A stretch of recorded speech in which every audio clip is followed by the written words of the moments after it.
Hey, good evening, USA, International, Canada, Long Island, aka Strong Island, the tri state areas of New Jersey, Connecticut, plus the five spots of Brooklyn, Bronx, Manhattan, Staten Island, and Queens.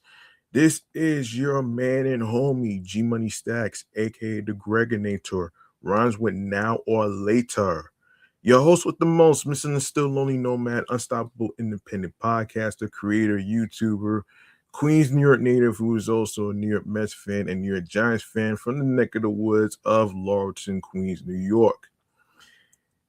You are now rocking with me by listening, tuning in, streaming, and watching the 436th episode of Off the Meat Rack Chainz New York Avenue podcast, live and direct from StreamYard alongside with YouTube. This is the platform for various topics in music news. You have TV news, you have movie news. There's also tech news, a little bit of fun activities to do for the week and weekends, and of course there's gaming news according to the segments. All right, so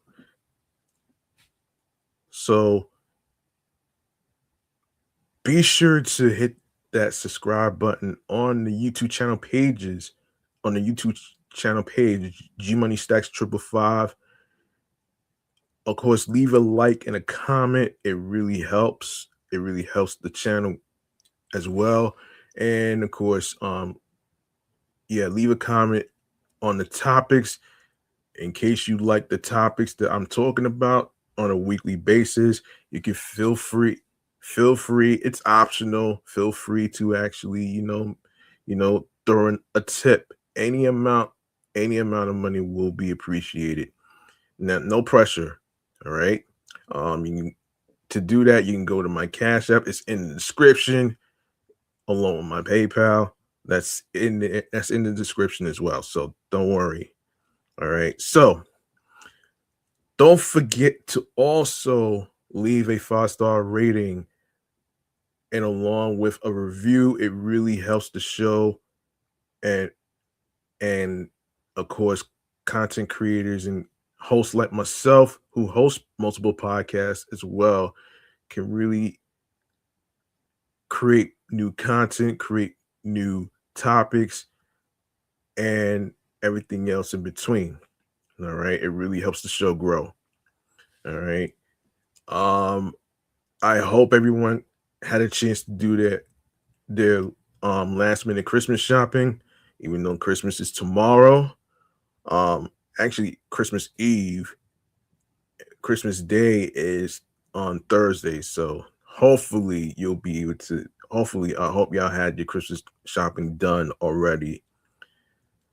All right, let's cut to the chase. Let's cut to the chase with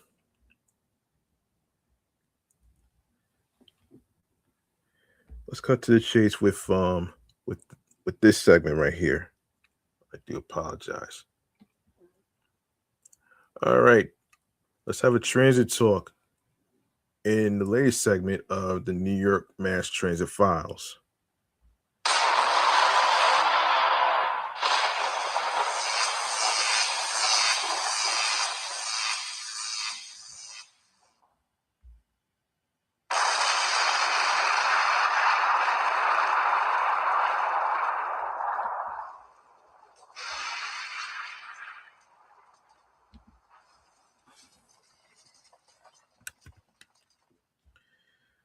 Okay. Yes, I have a lineup of topics for you today on this show right here. And I actually want to mention there's something I want to mention. So just stay tuned for that right here.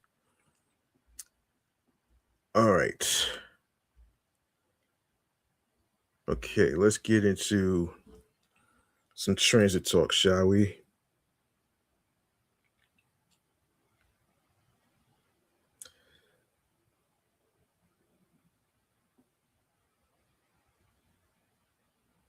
Hold on.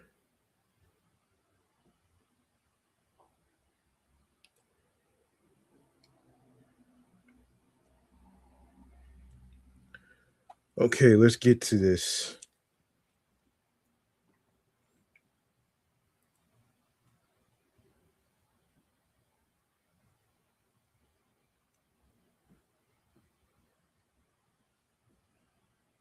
Didn't I do this one?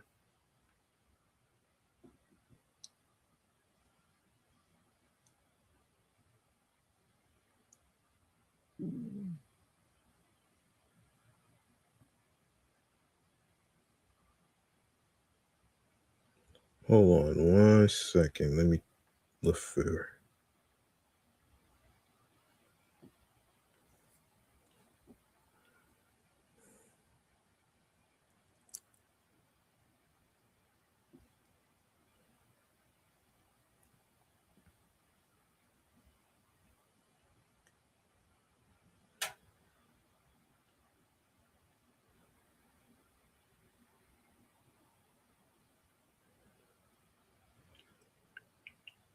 Hold on.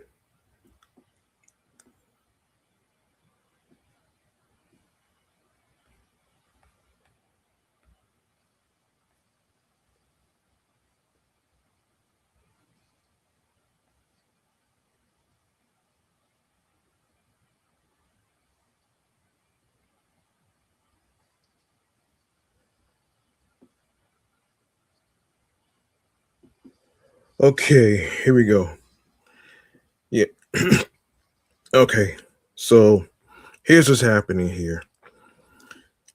So police are on a hunt for a man who slashed an MTA worker inside a subway tunnel in Brooklyn late on Monday night. According to police sources, the incident unfolded inside the North Strand Avenue Eastern Parkway subway station on the 3 line in Crown Heights, which is in Brooklyn, at around 10:39 p.m., which took place on September 29th. The NYPD reported that the victim, a 64-year-old MTA worker, spotted a man walking along the southbound tracks roadbed inside the tunnel. Law enforcement sources reported that the employee confronted the trespasser, instructing him to leave the area, but the pair got into a dispute. The suspect became enraged, police said, and slashed the worker across his neck before fleeing further into the tunnel. Officers from the NYPD Transit Bureau responded to the incident. The victim was rushed to Kings County Hospital, where he was listed in stable condition and and is expected to survive. The perpetrator was last seen wearing a black and white shirt. No arrests have been made, and the investigation remains ongoing. Anyone with information regarding this attack can call Crime Stoppers at 800-577-TIPS. For Latinos who speak Spanish, you can dial 888-57-PISTA. You can also submit tips online at crimestoppers.nypd or online nypdonline.org, or on X, formerly Twitter, NYPD Tips. All calls and messages are kept confidential. All right, so we have another incident to talk about. Wait a minute. Wait. Okay. Police say they are police said that they are on a hunt for mass brutes who slashed one man and shoved another onto a Midtown train track during a violent attack on Saturday night. According to police sources, cops from the Midtown North Precinct and NYPD Transit District 1 rushed to the 57th Street subway station below 6th Avenue at 11:10 p.m., which took place on October 11th, after they received a report of an assault in progress on the southbound F line. Authorities say the two victims, a 37-year-old man and a 39-year-old man, began recording two men they believed to be suspicious after they donned hoodies and masks. The pair would later tell cops they started filming just in case something were to happen. However, the masked men became enraged at the video happy strap hangers. Police report that the four men became embroiled in a verbal dispute that ended with a vicious assault. One of the suspects, wearing a purple jacket, black hoodie, black pants, black mask, and white sneakers, slashed the 39-year-old man across his left hand. Meanwhile, a second perpetrator, wearing an orange jacket, gray hoodie, black pants, and white sneakers, shoved the 37-year-old man, no, excuse me, 37-year-old onto the roadbed.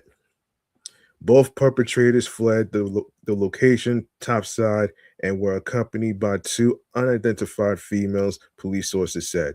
Cops said the 37-year-old man was able to make his way up to the platform before a train could arrive. He suffered pain in his right elbow. Damn. Like, you really got to be kidding me, man. You got to be fucking kidding me, man. Like, I just I just wish the MTA could do better because these subway slashings are getting worse. And then you want to fucking talk about raising the fares.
Yeah. Okay, so EMS rushed both men to Cornell Medical Center where they were in stable condition. No arrests have been made, and the investigation remains ongoing, and according to police sources who spoke on Sunday. Anyone with information regarding this attack can call Crime Stoppers at 800-577-TIPS. And for Latinos who speak Spanish, you can dial 888-57-PISTA. You can also submit tips online at crimestoppers.nypdonline.org or on X, formerly Twitter, at NYPD Tips. All calls and messages are kept confidential. All right. Let's see. Let's see. All right, so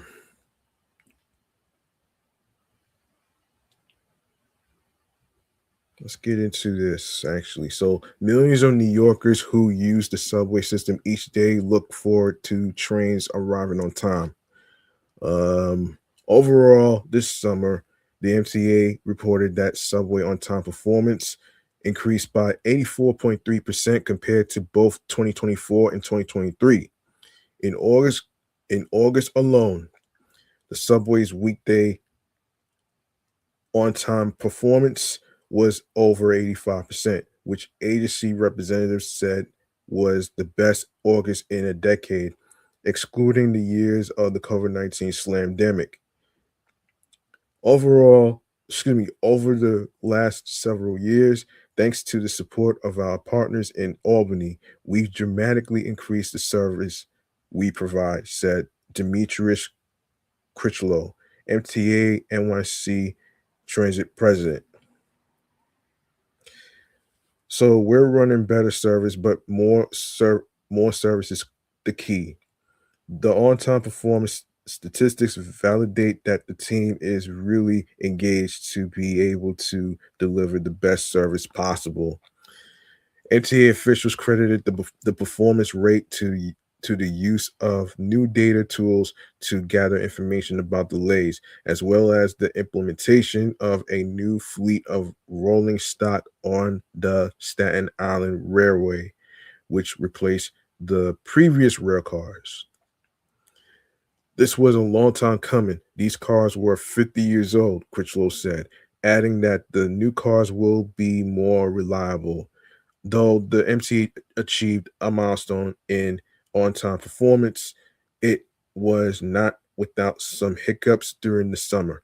In July, commuters experienced significant delays and service disruptions on multiple train lines due to torrential rains that flooded parts of the system.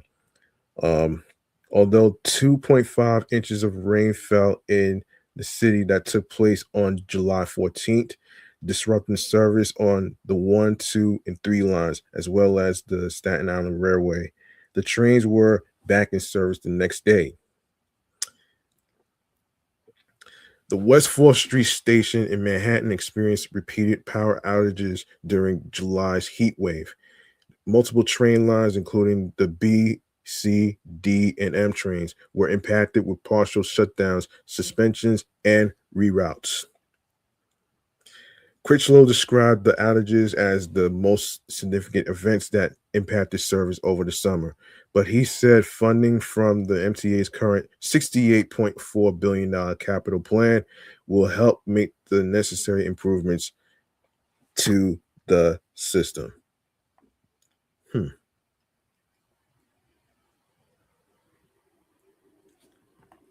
We'll see about that.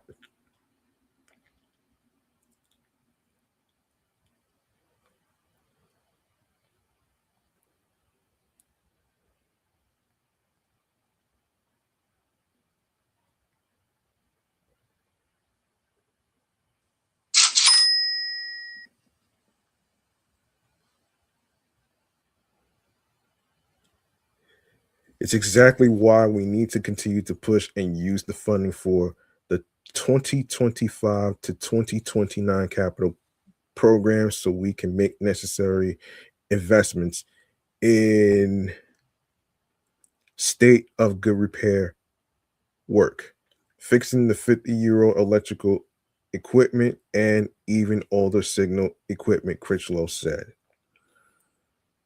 Now, let's let's see.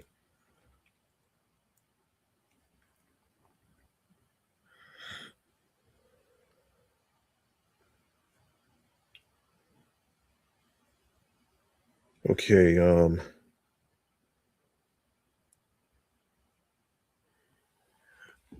right, so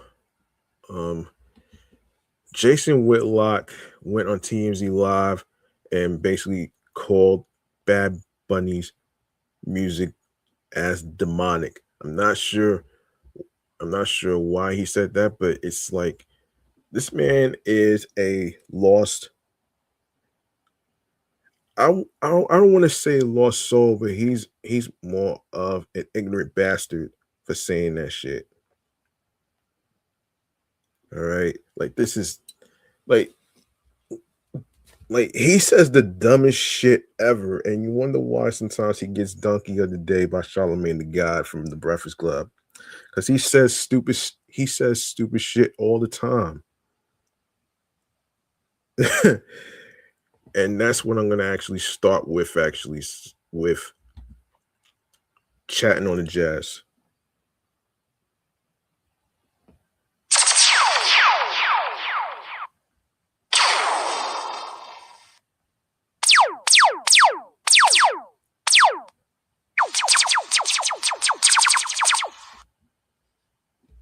All right. All right, let's get to it. Hold on. Yeah, I did talk about Bad Bunny being in being featured in the Super Bowl 60 halftime performance show, actually. Um So you might not know this, but I'm doing the Super Bowl halftime show. Quip Bad Bunny during his Saturday Night Live opening monologue in October. Few in the audience needed the smirking update. It has been less than a week since the Puerto Rican artist was announced as the headliner of the 2026 Super Bowl 60 halftime show, and reactions were already widespread, loud, and drastically divided. Notably, none of the most extreme reactions seem to have anything to do with Bad Bunny. Born Benito Antonio Martinez Ocasio, um, as an artist or performer. To the left, an endless string of columnists um, exalted him as a critic of Cheeseface President 47 and an anti-MAGA crusader for immigrants' rights, whose performance would give the middle finger to his haters. To the right, heavyweight pundits laminated lamented the seeding of a beloved American tradition to somebody who seems to hate America so much as Cheeseface President 47 advisor Corey um, Lewandowski told the Benny Show. The misinformed called him a foreigner, even though Puerto Ricans are American citizens. Cheeseface President 47 had an opinion too, saying on Newsmax's Greg Kelly reports that the booking was a terrible decision. Bad Bunny's booking marks the first time in the Super Bowl 60-year history that an artist who exclusively performs in a language other than English will headline. Only four Latin acts, Jennifer Lopez, Shakira, Christina Aguilera, and Gloria Estefan, have preceded him. Among them, Aguilera sang only in English at the time, and Lopez, Shakira, and Estefan all were known for their English language hits. And while this historic booking seems provocative to some, Bad Bunny halftime show booker Rock Nation and the NFL have not said his performance is meant to send a political message, because it isn't. Throughout his career, Bad Bunny has never been one for political proclamations. Yes, proclamations, save for those directly related to his homeland, including a 2017 critique of Cheeseface President 47's maligned visit after Hurricane Maria. Backstage at a benefit concert for the island, Bad Bunny wore a t-shirt with a question in Spanish that translated to, "Are you a tweeter or a president?" and pointedly said on camera to Billboard that the message was aimed at our friend. Then he added, "He'll need a Mexican or Puerto Rican to translate, because I don't think he speaks Spanish." Nearly a decade later, it's largely because Bad Bunny performs in Spanish that his booking has garnered so much attention. For as much as he has tried to stay above the fray, he has been he has been thrust into the thick of it, not so much by virtue of what he has done, but who he is. Of course, halftime performances are always fodder for debate. As NFL Commissioner Roger Goodell noted at a news conference in October, "I'm not sure we've ever selected an artist where we didn't have some blowback or criticism. It's pretty hard to do when you have literally hundreds of millions of people that are watching. However, Janet Jackson's 20, not since Janet Jackson's 2004 wardrobe malfunction has a headliner been so um, dissected, praised, and demonized, and that's months before the show is even slated to happen." The controversy boils down to the fact that Bad Bunny is a Latin artist who has attained unparalleled, sustained success that crosses boundaries of language, taste, genre, and demographics by singing exclusively in Spanish, a language of immigrants in the United States. Having him perform on not only the biggest, but also the most traditionally American of stages has proved to be a bridge too far for some. According to a Quinnipiac University's national sports poll published that took published on October 27th, nearly half of Americans, 48%, approve of having Bad Bunny perform at the Super Bowl, while 29% disapprove, with opinions divided predominantly by age and party line. 74% of Democrats approve, and 63% of Republicans disapprove. Bad Bunny's booking comes at an unprecedented moment in both American politics and Latin music. The country will be 1 year into the second term of its most polarizing president of this century, one who has made deporting illegal immigrants, often in a violent, highly visible, and intimidating fashion, a cornerstone of his administration.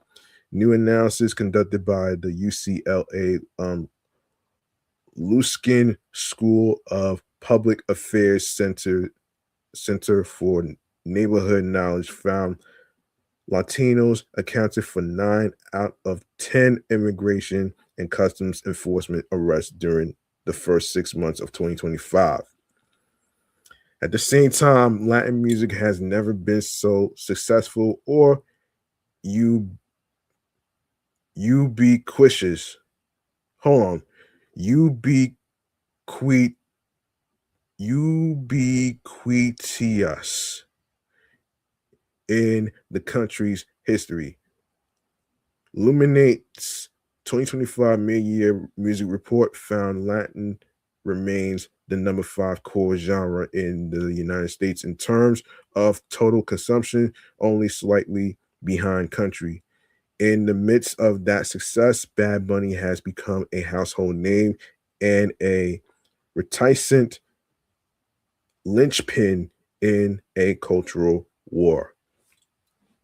Still, his booking was never meant to make any sort of statement. Rather, it's the result of a calculated decision. Latinos are the biggest minority in the United States, nearing 20% of the total population, and their appetite for football is growing. In quote, when I was hired by the NFL, the edict, the edict was very clear. We need to ensure this league is relevant to our fans today, 5 years from today, and 10 years from today. NFL Senior VP of Global Brand and Consumer Marketing, Marissa Solis, told Billboard, in 2022, in quote, as I think about the future and making sure this league is relevant today and tomorrow, the first thing I think about is Latinos. Since then, the NFL now broadcasts its games in Spanish, and its global Latin fan base has grown from 31 million in 2022 to nearly 100 million today. This season, there are 47 Latino players in the league, up to 25 in 2023. And outside the United States, Mexico and Brazil are the NFL's biggest markets, with a reported 39.5 million and 39.5 million and 35.9 million fans, respectively. Music has played a pivotal role in that expansion, with the NFL incorporating Latin music into its promotional campaigns and playing games in Brazil and Spain this year, featuring Karol G and Daddy Yankee and Bizarre Rap, respectively, as halftime headliners. On his end, Bad Bunny has also expanded since 2020. He's fluent enough in English that he has been able to host Saturday Night Live twice and star in movies like Happy Gilmore 2 and Bullet Train. He was also in Caught Stealing as well. Amongst Adam Sandler and Brad Pitt. He has topped the Billboard 200 4 times with albums entirely in Spanish. And he made history this year as the only Spanish language artist to score Grammy Award nominations in three main categories in the same year. Album of the year for I don't want to butcher this, so I'm just going to spell it out actually. DEBITRAMASFOTOS. And record and song of the year for DTMF. And now he'll headline a Super Bowl halftime show. It's more than a win for myself. It's a win for all of us, our footprints and our contribution in this country. No one will ever be able to take that away or erase it, he said in Spanish during his Saturday Night Live monologue. And if you didn't understand now what I just said, he added in English, you have 4 months to learn. Oh, wow. Wow, 4 months is a long time to actually learn Spanish, though. But I think because his music, whether it's in English or not, it's more like it's more of a vibe actually that Latinos enjoy. You feel what I'm saying? And there's some people who, even though there's some people who may not understand Spanish, but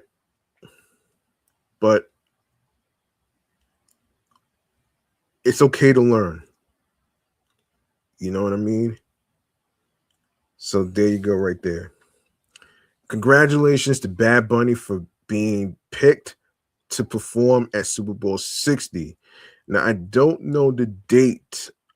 I don't know the date to be exact, actually, because we're only like days away from 2026, so I can't really speculate on that one. But if I look up the date, I'll circle back on the exact date when Super Bowl 60 is going to be going down. All right. So there you go. Now on to this fucking bastard who goes by Jason Whitlock. Oh my fucking gosh, man. Okay. Hang on one second, man. Hang on one second here. All right. So for a few people, Bad Bunny at the Supertime halftime is a nightmare come to life, and none are louder than sports columnist Jason Whitlock, who's calling the NFL's pick straight up demonic and pledging to fight it every step of the way. That's not gonna happen. He's stupid, man. Jason went full force on TMZ Live Monday, claiming BB's Super Bowl slot is anti-Trump trolling, cooked up by Gavin Newsom and other Democratic California politicians, all in response to the pro-Christian memorial for Charlie Kirk that took place weeks ago. February 2026. But it doesn't say the exact date though, so that's why I'm gonna circle back on that one. Okay, and so Harvey and Charles pushed back on Jason's demonic claim, asking if Morgan Wallen's drinking and chair throwing would earn the same label if he were performing instead. Jason's answer, a firm no. And he goes all in explaining why he sees a clear difference between BB and Morgan. Um, BB and Morgan, throwing around phrases like grooming kids and drag shows for extra punch. He also insists he fully understands how American sports were founded on Christian values and says he's just sticking to his message that Bad Bunny is purely a bad business move. Clearly, Jason's fired up, but for most, Bad Bunny's Super Bowl halftime is already the hottest ticket in town, whether he likes it or not. What is First of all, what is wrong with Jason Whitlock, man? This guy is a fucking bastard. To who is he to say? Who is he to say that his music is deemed demonic? Your crazy ass don't even have a fucking life. All right. All you do is bitch and moan about somebody's music, which is in Spanish, of course. Maybe you want to have several seats. If you don't like it, have several fucking seats, man.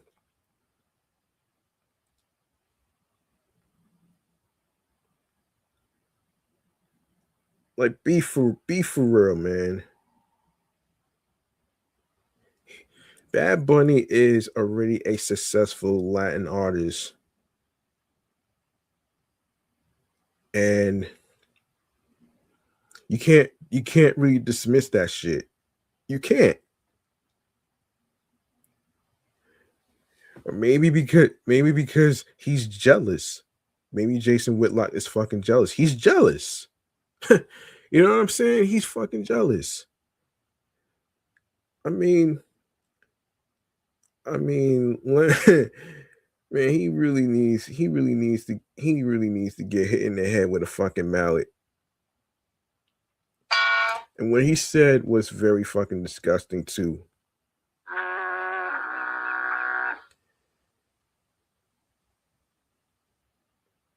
And he needs to have several seats, man. Have several seats.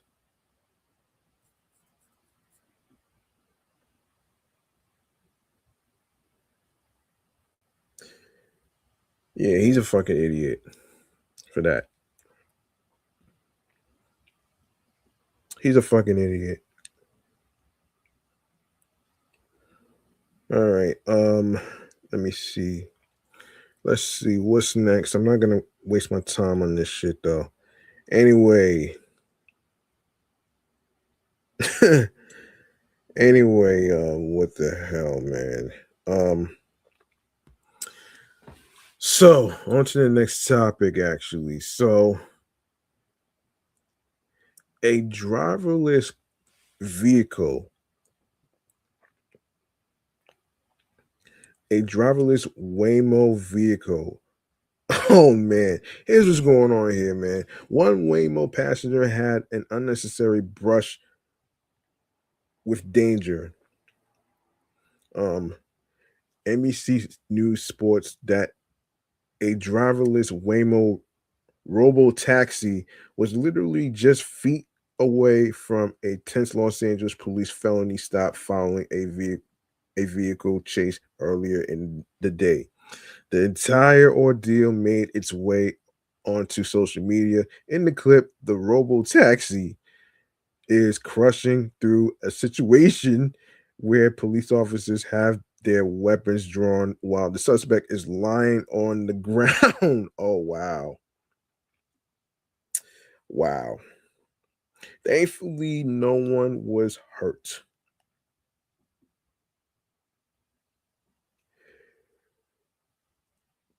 This is very alarming to me. This is very fucking alarming.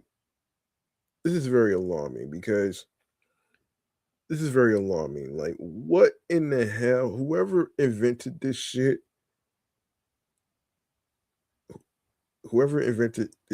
is very, very, very stupid on this one. So the driverless vehicle could be seen in the video making a left turn and passing a white truck pulled over at the corner by several police cruisers with their lights flashing. The suspected driver was face down on the street at the time the video showed. Immediately, police officers could be heard yelling at the vehicle to get away. But instead of splitting, the Waymo appeared to slow down briefly and signal it was turning right. Go to your left, go to your left. A police officer was heard yelling at the wayward Waymo, go through. Meanwhile, the man on the ground looked up to see what was going on. Police are seen in the video approaching him with their weapons drawn. The Los Angeles Police Department said the incident took place at about 3:40 a.m. at Broadway and First Street outside Times Mirror Square and downtown's Federal Courthouse. Federal Courthouse. Oh boy. This is very alarming, man. Very, very, very alarming. Believe it or not. Very alarming. Driverless vehicle car. That's fucking insane, man. That's insane.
Where was I?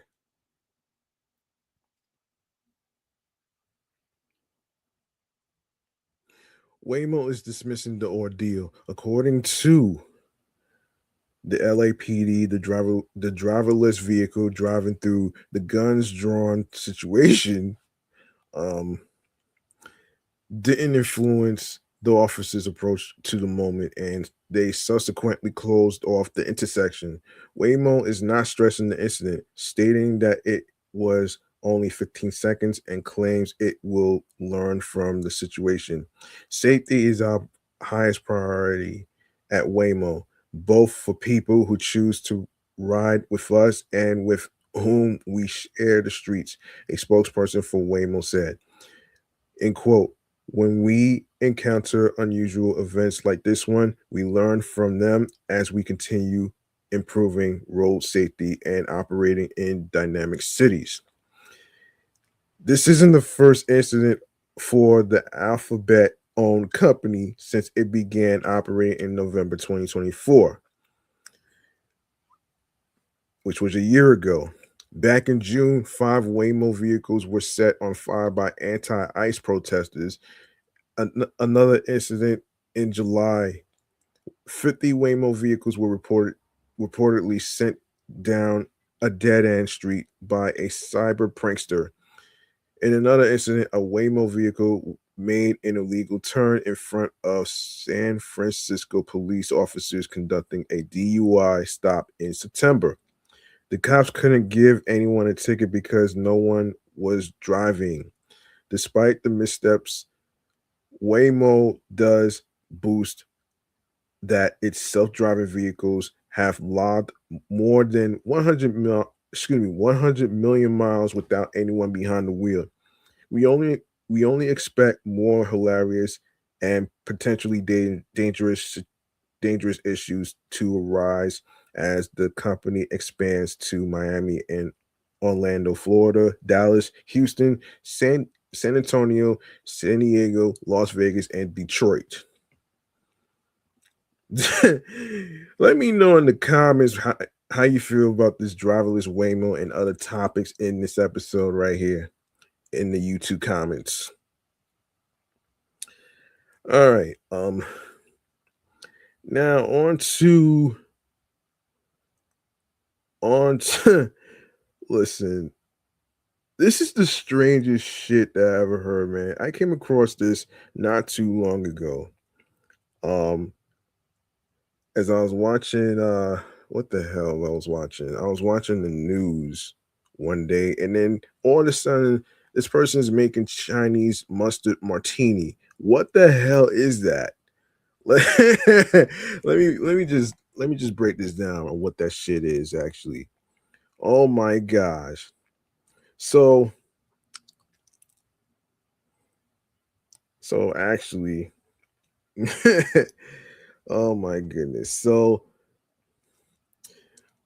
for those of you who may not know what that is, it's a vodka martini recipe from the team at House of the Red Pearl, is evocative of that classic Chinese American snack, crispy wonton chips dipped in creamy hot mustard.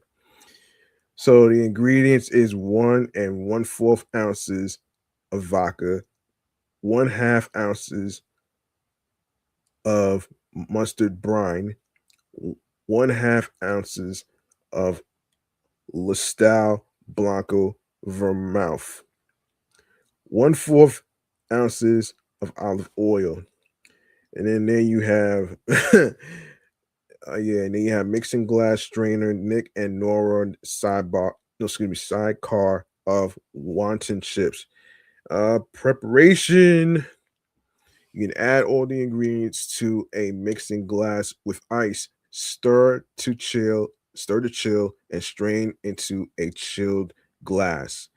Mustard brine, of course, you can add 1/4 cup of Darlin dry vermouth, 2/3 tablespoon of white wine vinegar, 1/2 tablespoon of kosher salt. Don't know what that is.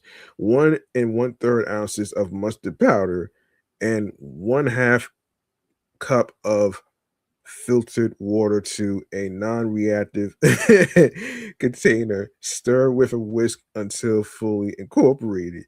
Seal and store in the refrigerator where it will keep for 4 weeks. Oh boy. This is the funny. Oh my gosh, man. This shit is so it looks really nasty though, to be honest with you. This looks very this looks so nasty. It's not even funny, man. Actually, let me see something here. This is so fucking ridiculous, man. Okay, benefits behind the Chinese mustard martini. Oh my gosh, man. I'm sorry, but oh man. Oh man, hold on. Oh man. So the benefits of a Chinese mustard martini are primarily centered on its unique flavor profile and the potential nutritional content of its core ingredient, Chinese mustard, rather than any specific um, medicinal properties of the cocktail itself. The drink is a culinary innovation that offers a novel sensory experience, flavor, and culinary benefits. The primary benefit of this cocktail is its distinct, pungent flavor profile, which provides a unique twist on a classic martini. Pungent flavor, Chinese mustard made from ground brown mustard seeds is known for its intense sinus clearing heat, similar to horseradish or wasabi. Savory and complex taste. Bartenders use techniques like fat washing, infusing spirits with ingredients like sesame oil, or direct infusion of mustard seeds powder to impart a complex savory flavor that evokes the nostalgic taste of Chinese American appetizers, such as wonton chips with hot mustard. Aro- Hold on. Aromatic experience. The strong aroma of the mustard can help to open airways, providing an immediate sharp sensory experience that changes how the drink is perceived. Versatility in cocktails. This innovative approach demonstrates the versatility of mustard as a flavor agent beyond food, allowing for creative applications in modern mixology. Potential health benefits of the mustard itself. While the health benefits of the mustard in a single martini glass are minimal due to the small quantity and the presence of alcohol, the base ingredient has recognized nutritional properties. Antioxidants. Chinese mustard seeds and greens are rich in antioxidants such as glu- glucosinolates and isothiocyanates, which help protect the body against cell damage. Anti-inflammatory properties. The compound Sinigrin found in mustard may offer mild anti-inflammatory benefits, which could help with some types of pain or stiffness. Okay, and the digestive support. Ingesting mustard can stimulate saliva and bile production, which may aid digestion.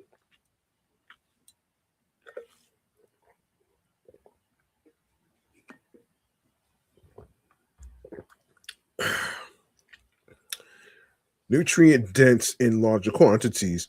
Mustard greens are a good source of vitamin A, C, and K, as well as essential minerals, though the concentration in a cocktail would be negligible. The main benefit of a Chinese mustard, a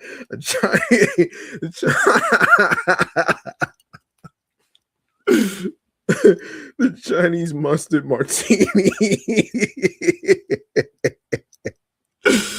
Oh man, it's an exciting and novel flavor experience for cocktail enthusiasts, inspired by a classic Chinese American condiment pairing. Oh man. Oh my gosh. This is the funniest drink that I ever heard. Oh man. Oh man, that's funny. That was funny right there. And speaking of which, let's go into Luckin Coffee. Oh man, let's go into Luckin Coffee. This is wow. Not sure what that. Okay, so yeah, Luckin Coffee. Okay, so let's get into it right here. Let me see. Damn. Let me see. So Luckin Coffee. Jeez. Okay. Hold on 1 second here.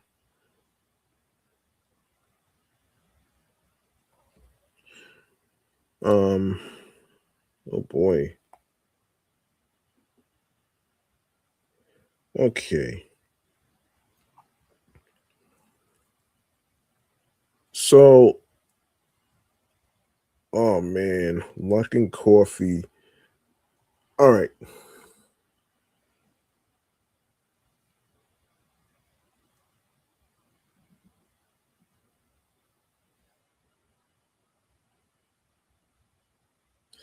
This is interesting. Okay, so all right. Oh man, hold on. Okay, so Luckin Coffee. Okay, so let's get into this actually. So net revenues increased by 50.2% year over year to RMB 15.3 billion. Average monthly transacting customers reached a record high, excuse me, of 112.3 million. 3,008 new store openings, ended quarter with 29,214 stores. Um, of course, yeah. So this is Luckin Coffee. Um, today announced its unaudited financial results for the 3 months ended September 30th, 2025. Um, third quarter highlights of 2025. Total net revenues were RMB 15,287.1 million. Um, that's US dollars of, what is it? No, that's It's $2,143.2 million, representing a 50.2% year-over-year increase. Net new store openings were 3,008, comprising 2,979 stores in China, 5 stores in Singapore, 21 stores in Malaysia, and 3 stores in the US.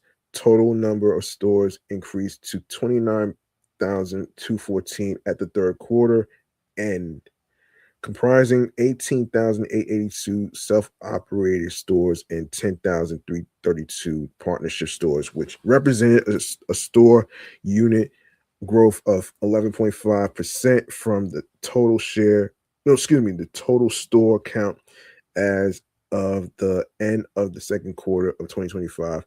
Average monthly transacting customers reached a record high of 112.3 million, representing a 40.6% year-over-year increase. Revenues from self-operated stores were RMB 11 million, $80.3 million, representing a 47.7% year-over-year increase. Oh boy. Okay. So let's see.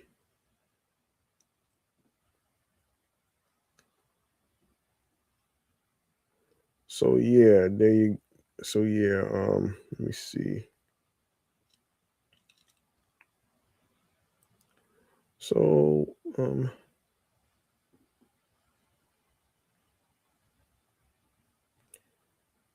me see.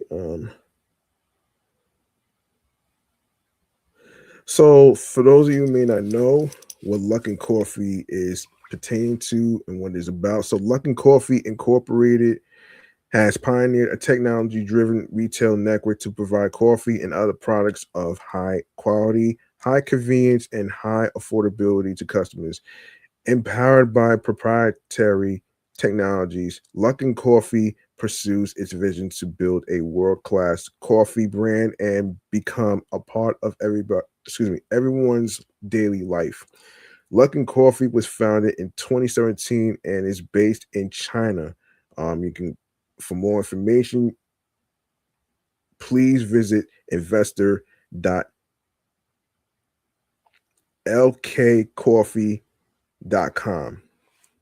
All right, so there you go, right there. Actually, um, so yeah, so yeah, so that's pretty much what that is. Actually, that's pretty much what that is. Actually, and 2025 results. Let's see this coming. Yeah, yeah. All this is okay. Um, okay. It's the same results actually. Um, anyway, I'm not gonna stay too long on this. So there you go, man. You can check out the website of Luckin Coffee. All right.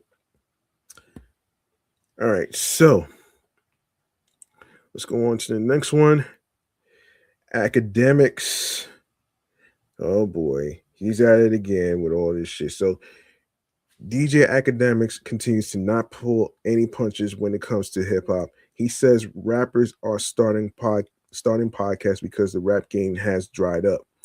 As per Hot New Hip Hop, DJ Academics took to the stream and discussed Let's Rap About It, a new podcast hosted by Jim Jones, Mano, Fabulous, and Dave East.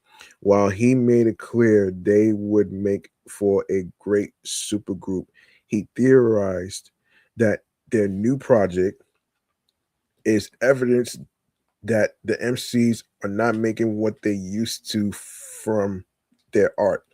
Rap game is completely cooked, Academics said. Ain't no money in music. He went on to detail why it is so bad for most rappers. If you told me they were together, I'd be like, oh my god, they are making some four-way greatest New York rapper thing, he said. But bruh, there's no money in music unless you are like YB, unless you are like the Drakes. There's no money for old the middle order guys. It's complete famine.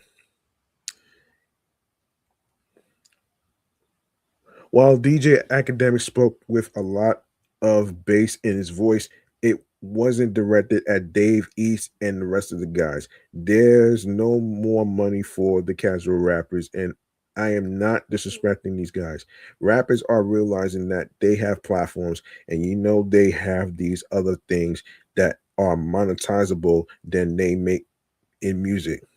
While the Let's Rap About It podcast is a completely new venture for the four New York talents, some have already launched into the podcast space. Back in 2020, Mano launched Kitchen Talk, a show where he interviews guests in a living room setting. Earlier this year, Jim Jones kicked off his podcast Artist to Artist. Here is where we got the very controversial clip of Fabio Foreign saying he can't say one Nas bar.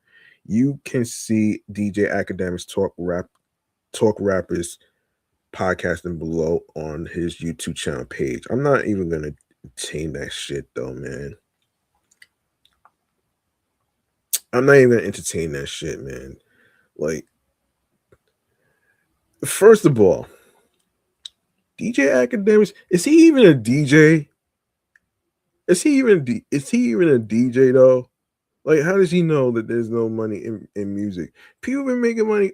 People been making money off of tours and album sales and all that other stuff. Like,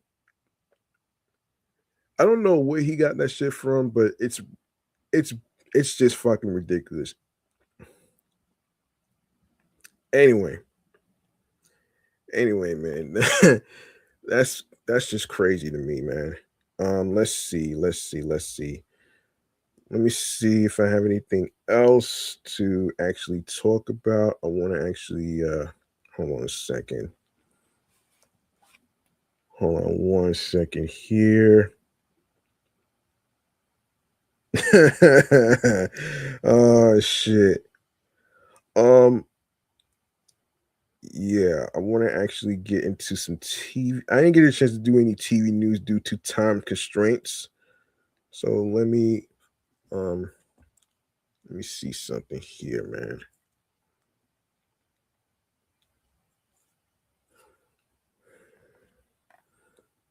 TV shows. Um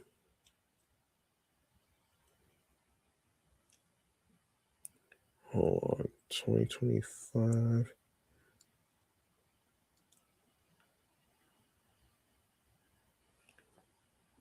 Yeah.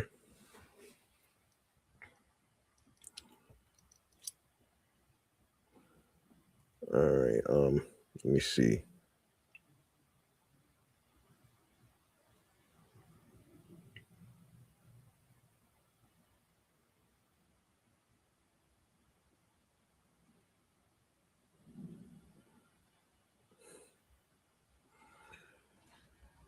All right. Hang on one second.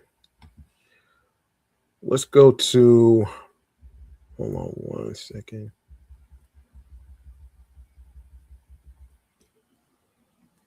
All right. I want to get to this next segment that I didn't get a chance to talk about actually.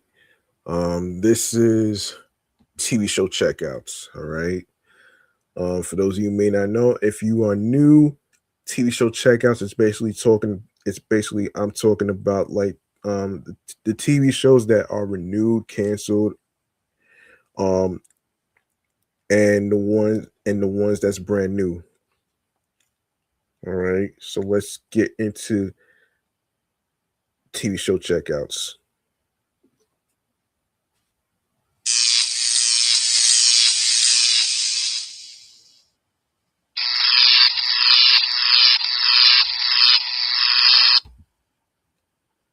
All right.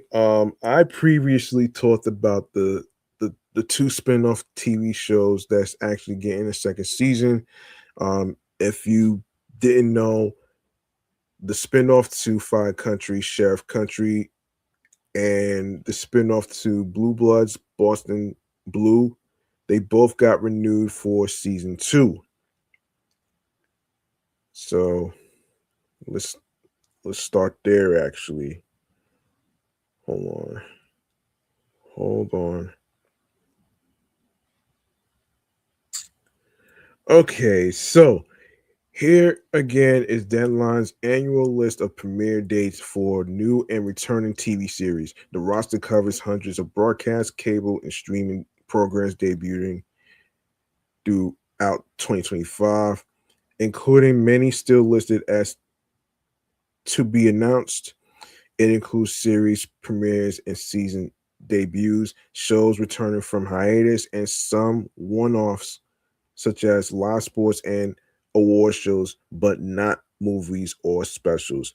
Note that older premiere dates are listed at the bottom and that not all PBS outlets premiere their shows on the same day. As we update this post daily as more dates are revealed, so check back for the latest. We're glad you tuned in.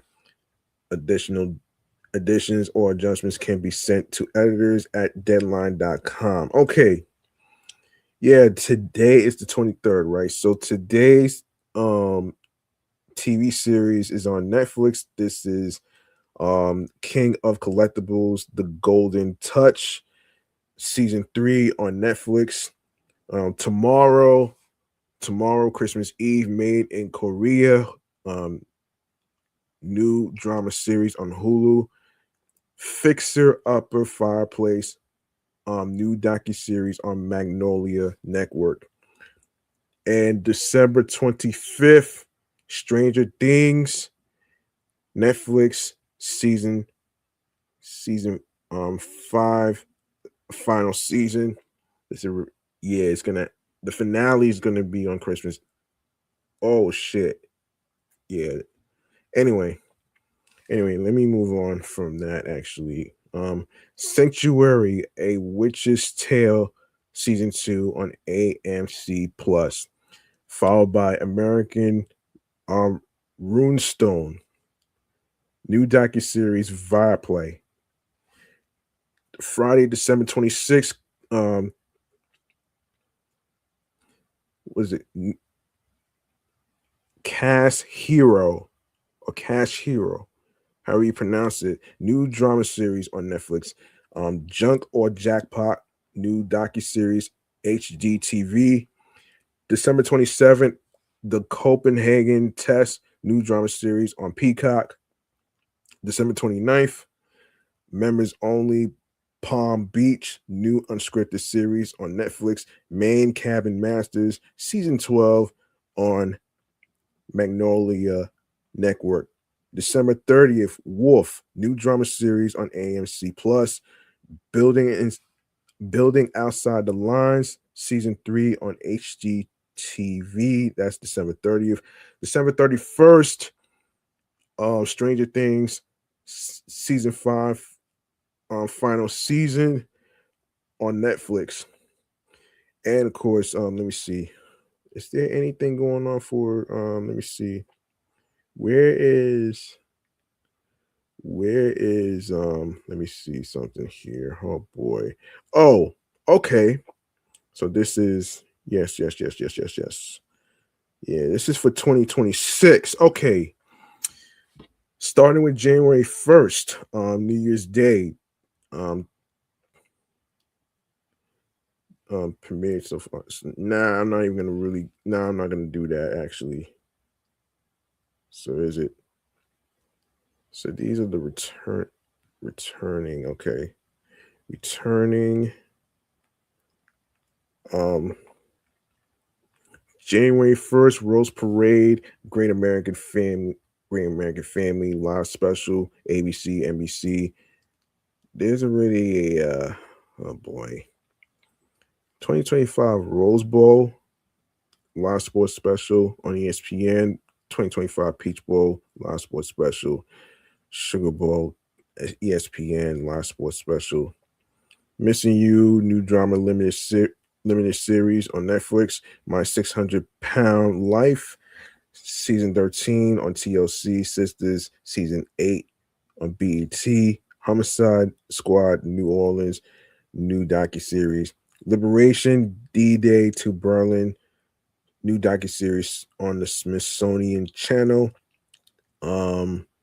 Emeku MD, Doctor Detective, new anime series on Crunchyroll.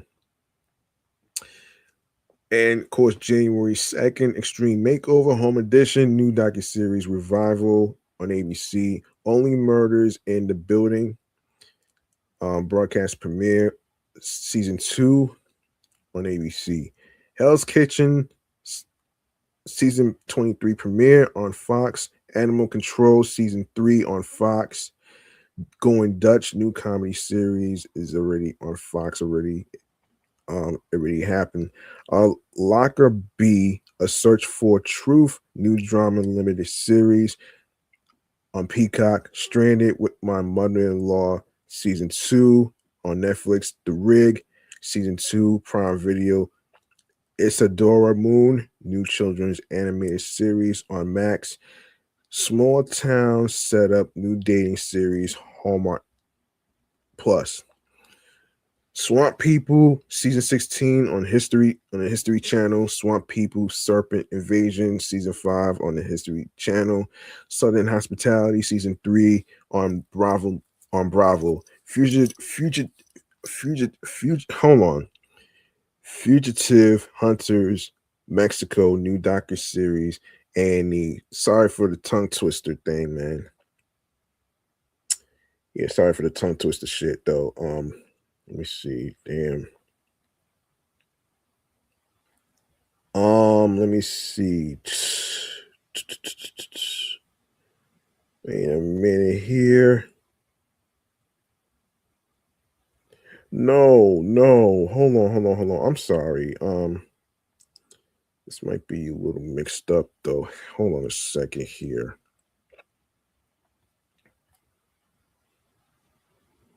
Okay. Wait a minute here. Wait a minute here.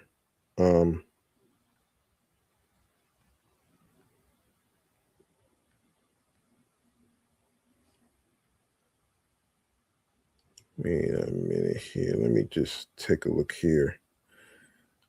Oof. Wait.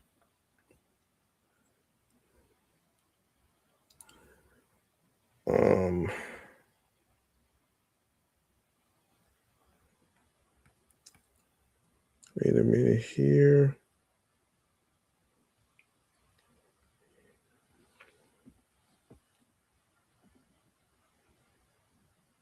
Just a second. Just a second. I just need to take a look at something.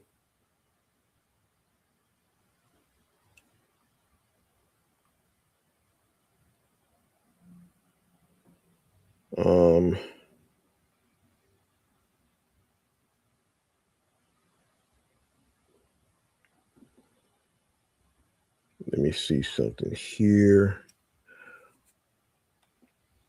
Oh boy. Just a second here.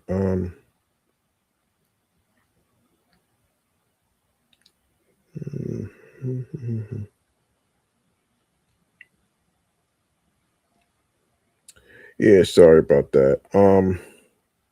Just wanted to make sure that Copenhagen test. Yeah. Did that already. Okay, what is it? Runaway, Netflix. This is for 2026. This is the one that's actually okay. So, and what else? There is. Hang on a minute here.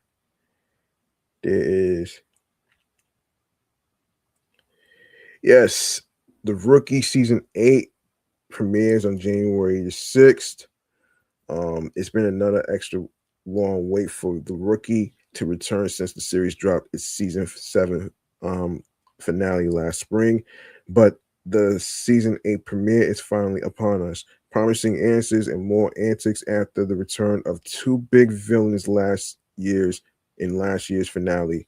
What's next for Mid Wilshire now that Oscars on the 1 a.m. once again, and Monica's back in town now with immunity and an exceeding air of smugness. Can Lucy and Tim finally figure out the balance that makes their irresistible relationship work? And just how long will Lucy be stuck on that night shift? We'll finally get some answers when one of the TV's best comfort procedural returns at last in January.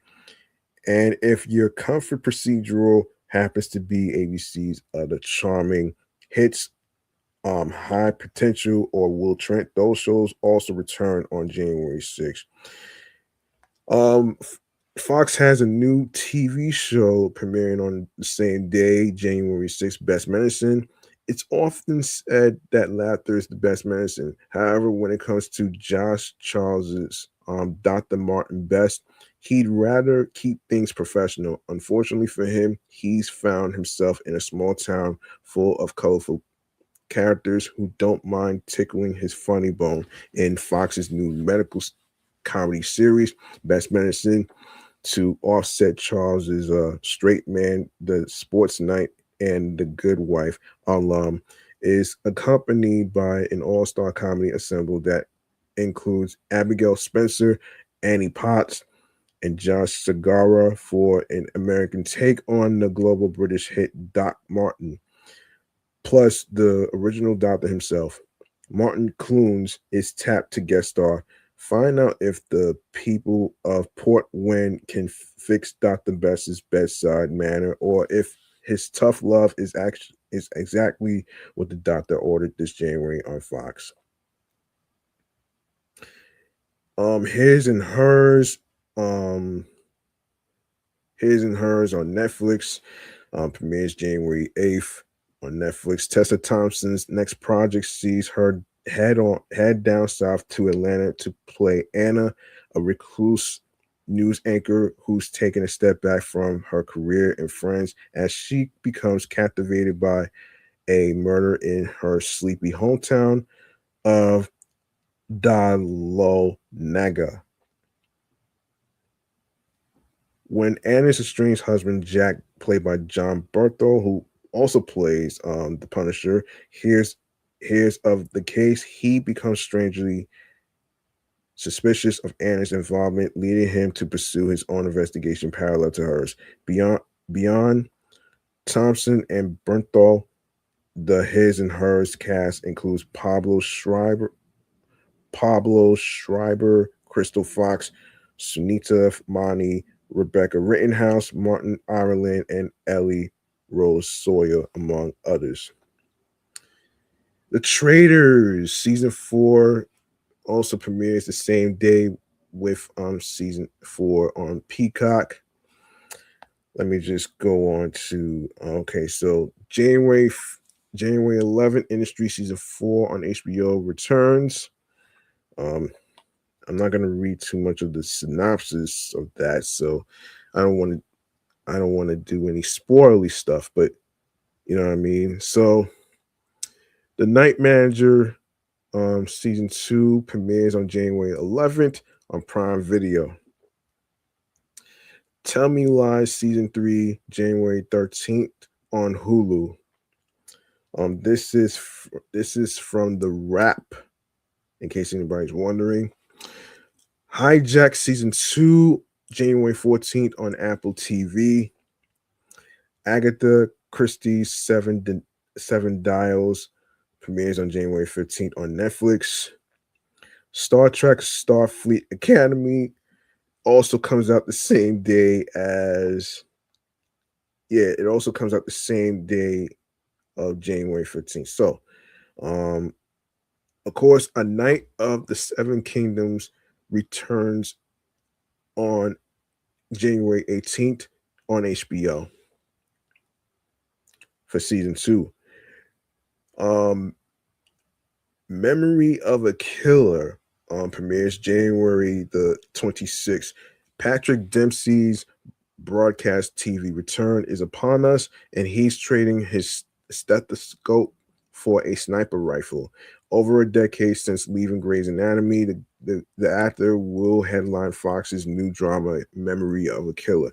Inspired by the 2003 Belgian film Die Zack Alzheimer, the show centers around Angelo, a man who lives a double life as a New York City hitman and as a photocopier salesman and father in Cooperstown. But things get complicated after he is diagnosed with early onset Alzheimer's, which threatens to topple the delicate house of cards he built to hide his secrets. The drama also stars Michael Imperio, Imperioli, Richard Harmon, Odea Rush, Daniel David Stewart, Peter Gadiot, and Gina Torres. Wonder Man premieres on January 27th on Disney Plus. Marvel Television comes back this January with Wonder Man, a new series about the popular comic book character Simon Williams. Wonder Man is one of the more recognizable Marvel Comics faces to not receive a live action adaptation to this point. An energy based superhuman who first appeared in 1964's The Avengers #9. The character has worn many hats in his publication history. He's been a hero, a villain, an adventurer, an actor, a pacifist, and more. The new MCU series, which stars Yahya Abdul Mateen II as Williams, seems to be focusing on the actor part in particular. Though not much has been revealed in terms of the plot of Wonder Man. Trailers have focused heavily on the Hollywood aspects of the character. Let's see. With the story revolving around Williams attempting to land a role in the remake of the in-universe superhero film Wonder Man. Ben Kingsley returns in the series as Trevor Slattery, an actor who appeared in Iron Man 3, Shang-Chi and the Legend of the Ten Rings, and a Marvel one-shot titled All Hail the King. Destin Daniel Cretton, who directed Shang-Chi and Wilhelm Spider-Man Brand New Day, directs the first 2 episodes of the 8-episode series. Shrinking season 3 premieres on January 28th on Apple TV. Bridgerton season 4 part 1 and part 1 premieres on January the 29th, and part 2 premieres, and part 2 will be February 26th on Netflix. The Beauty, I forget what there's no date for this. I'm not sure what that is. Anyway, let me skip this. Let me skip this shit because there's no date for this. So let me just skip that. The Pit season 2 returns in January. I'm not sure exactly what the date is actually. So let's get that out of here. Cross season 2 premieres on February 11th on Prime Video. All right. So Cross season 1 left viewers on the edge of their seats and fulfilled Alex Cross's Aldous Hodge quest to find his wife Maria's murderer. Everything wraps up with Ed Ramsey in prison, Chief Anderson revealing her plans to run for mayor, and Kayla continuing to work solo on the back end, brokering questionable deals with Ed's accomplice, Bobby Trey. In season 2, Alex goes on another dangerous pursuit. This time, he's after a ruthless vigilante who's targeting corrupt billionaires. The show has shifted from season 1's binge watch style rollout to a weekly release for season 2, but it'll drop its first 3 episodes on Prime Video when it makes its return in February 2026. Yeah, February 11th. The last thing he told me, season 2 premieres on February 20th on Apple TV. Strip Law also premieres the same day, February 20th on Netflix. All right, so if you want to succeed in Las Vegas, you got to have some pizzazz. That's what Lincoln Gum learns the hard way in Strip Law, a new Netflix animated comedy about an uptight lawyer who learns to break out of his mold and better his career after partnering with local magician and hedonist Sheila Flambe. The series comes from former Colbert and Star Trek Lower Decks writer Colin Crawford, along with Underground and Titmouse.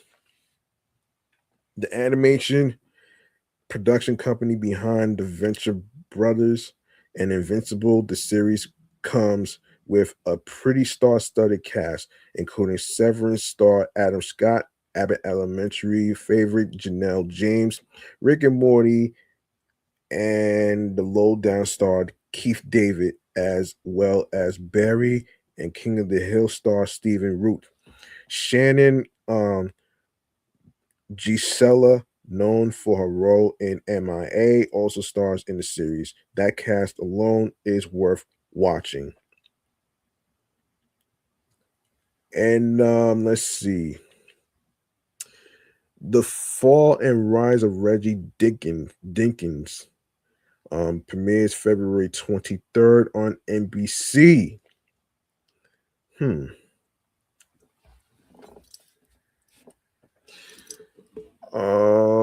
Let's see. Tracy Morgan's reunion with executive producers Tina Fey and Robert Carlock brings the rise and fall of Reggie Dinkins to NBC, the network's next big comedy series premiering after the telecast of the Winter Olympics. The show, co-created by Carlock and Sam Means, stars Morgan as a disgraced football player intent on rehabilitating his image with the help of award-winning filmmaker Arthur Tobin, played by Daniel Radcliffe.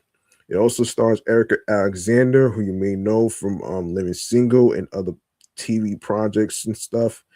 Bobby Moynihan, Precious Way, and Jalen Hall. Carlock and Means serve as co-showrunners, writers, and executive producers.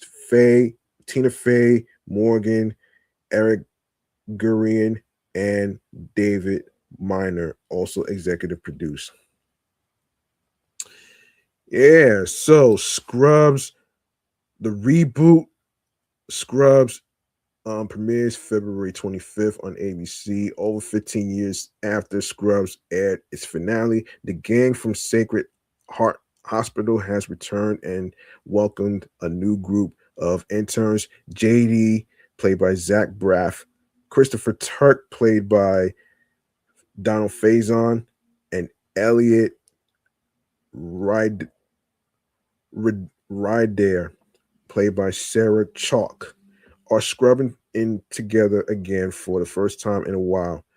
The now senior members of the team navigate the waters of Sacred Heart with laughter, heart, and some surprises along the way.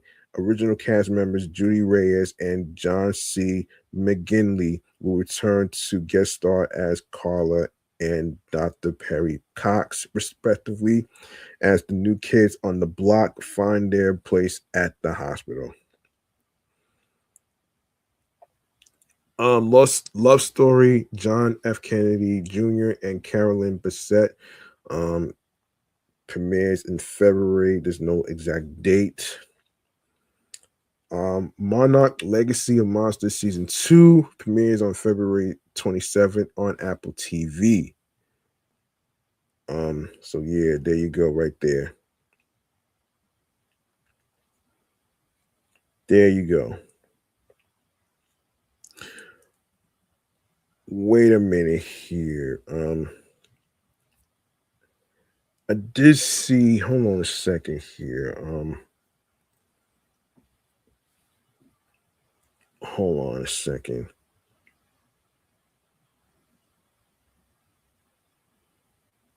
Hold on a second here.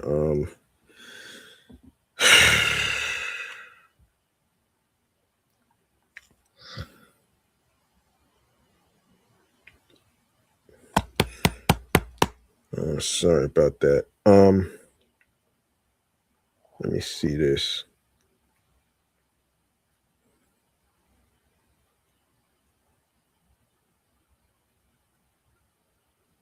Yeah, let me see. Night manager. Wait, hold on. Wait. Things, night manager. And let me see. Let me mention that. Oh,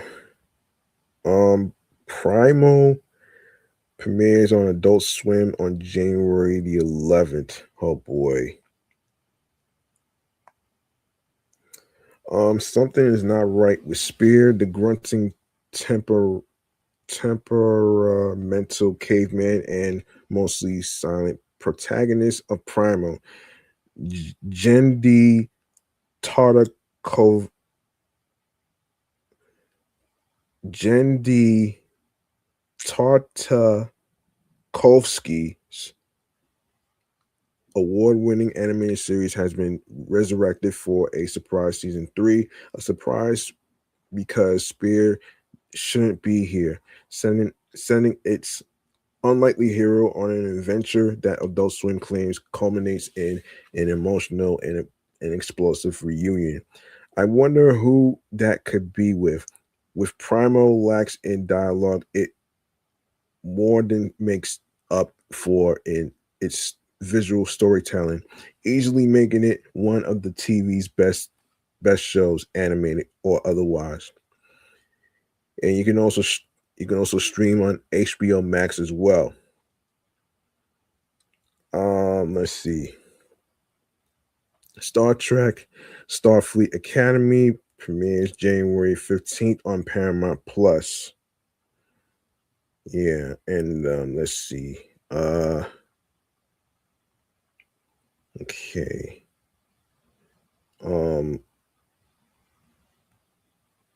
So yeah, there you go right there. Is there any, hold on a second. I gotta take a look at this.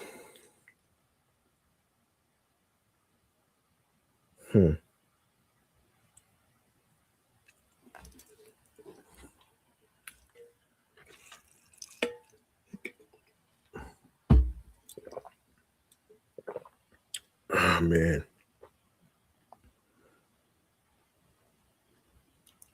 Okay.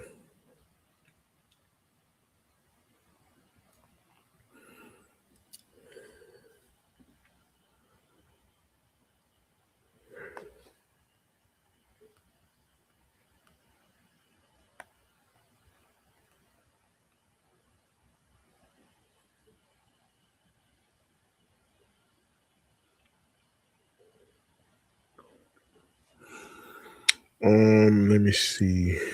Where were we? It's too many actually. Okay.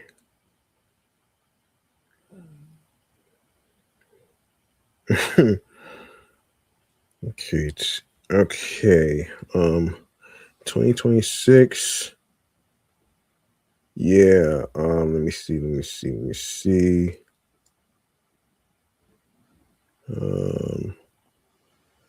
Okay. Cool. Yeah. Let me see.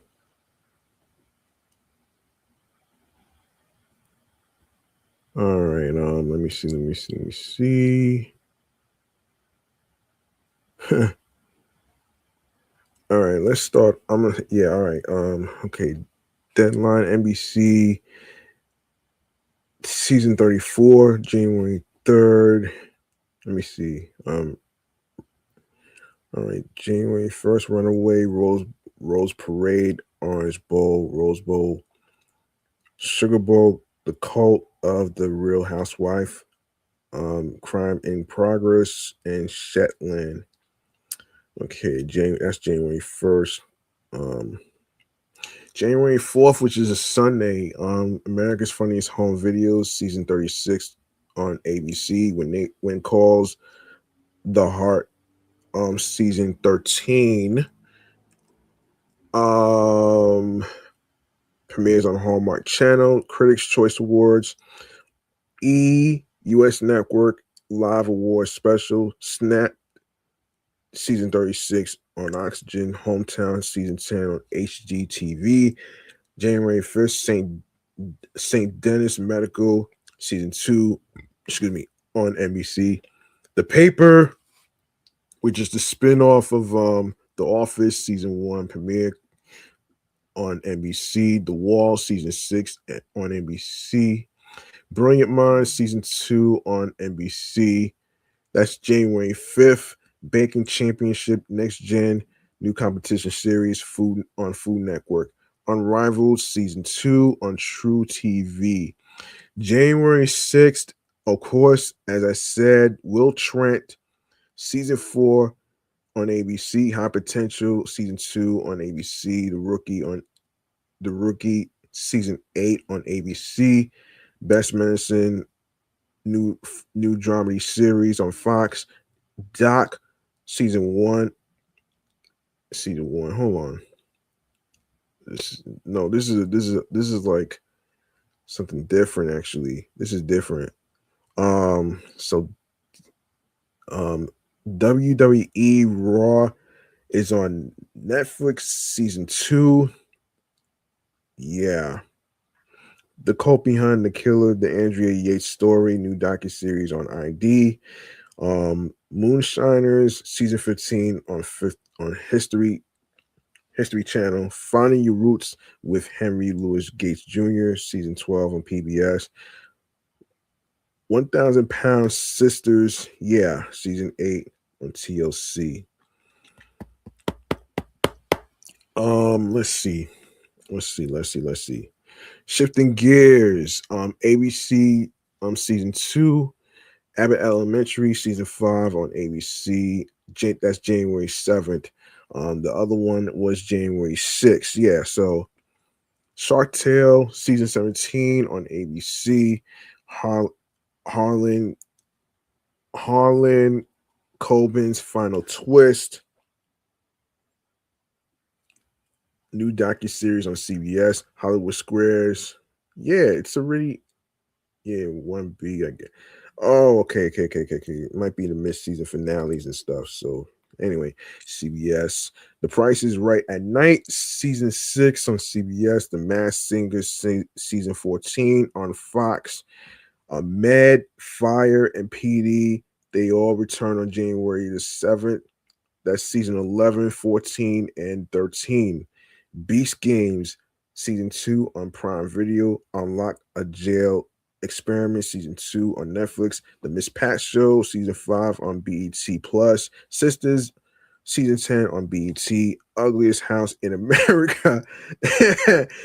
Oh man, season 17 HGTV, cheap ass beach houses. Season 1, I guess is a continuation of the season. HGTV, Neighborhood Watch, new docuseries on HGTV as well.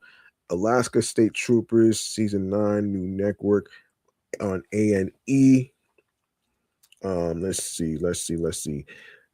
Also, January the 8th, 911 season 9 on ABC, followed by the spinoff season 1, Nashville. Grey's Anatomy season 22 on ABC. Law and Order season 25. Law and Order SVU season 27. And The Hunting Party, NBC season 2. That's also on NBC as well. The Pit season 2 on HBO Max. The Traitors season 4. Peacock. Girl Taken, new drama series. Paramount Plus. His and Hers, new drama limited series on Netflix. Trainer Games, new competition series on Prime Video. 2026 Fiesta Bowl live sports special on ESPN. The Valley Persian style new unscripted series on Bravo. The Game, season 1 of the British drama series on BritBox. Sport versus Money with Simon Jordan, season 1 of the British docuseries on Viaplay. Never heard of it. January 9th, Celebrity Wheel of Fortune, season 6 on ABC. 2020 season 48 on ABC. Tehran season 3 on Apple TV. 1,000 Blows season 2 on Hulu. Alpha Male season 4 on Netflix. 2026 Peach Bowl live sports special on ESPN. Maxed Out new docuseries on Oxygen. January 11th, Golden Globes live awards special on CBS. The Night Manager season 2 on Prime Video. Industry season 4 on HBO. Gen D, Tarkovsky's Primal season 3 on Adult Swim. Masterpiece, All Creatures Great and Small on season 6 on PBS.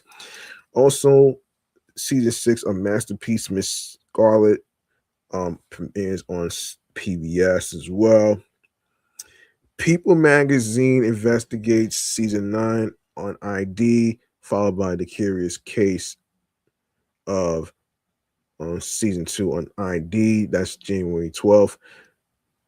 5 Clubs with Gary Williams, season 2 on the Golf Channel. The Smiley Show, new golf themed morning series, Golf Channel. The Vanity Index podcast, new golf themed morning series, Golf Channel.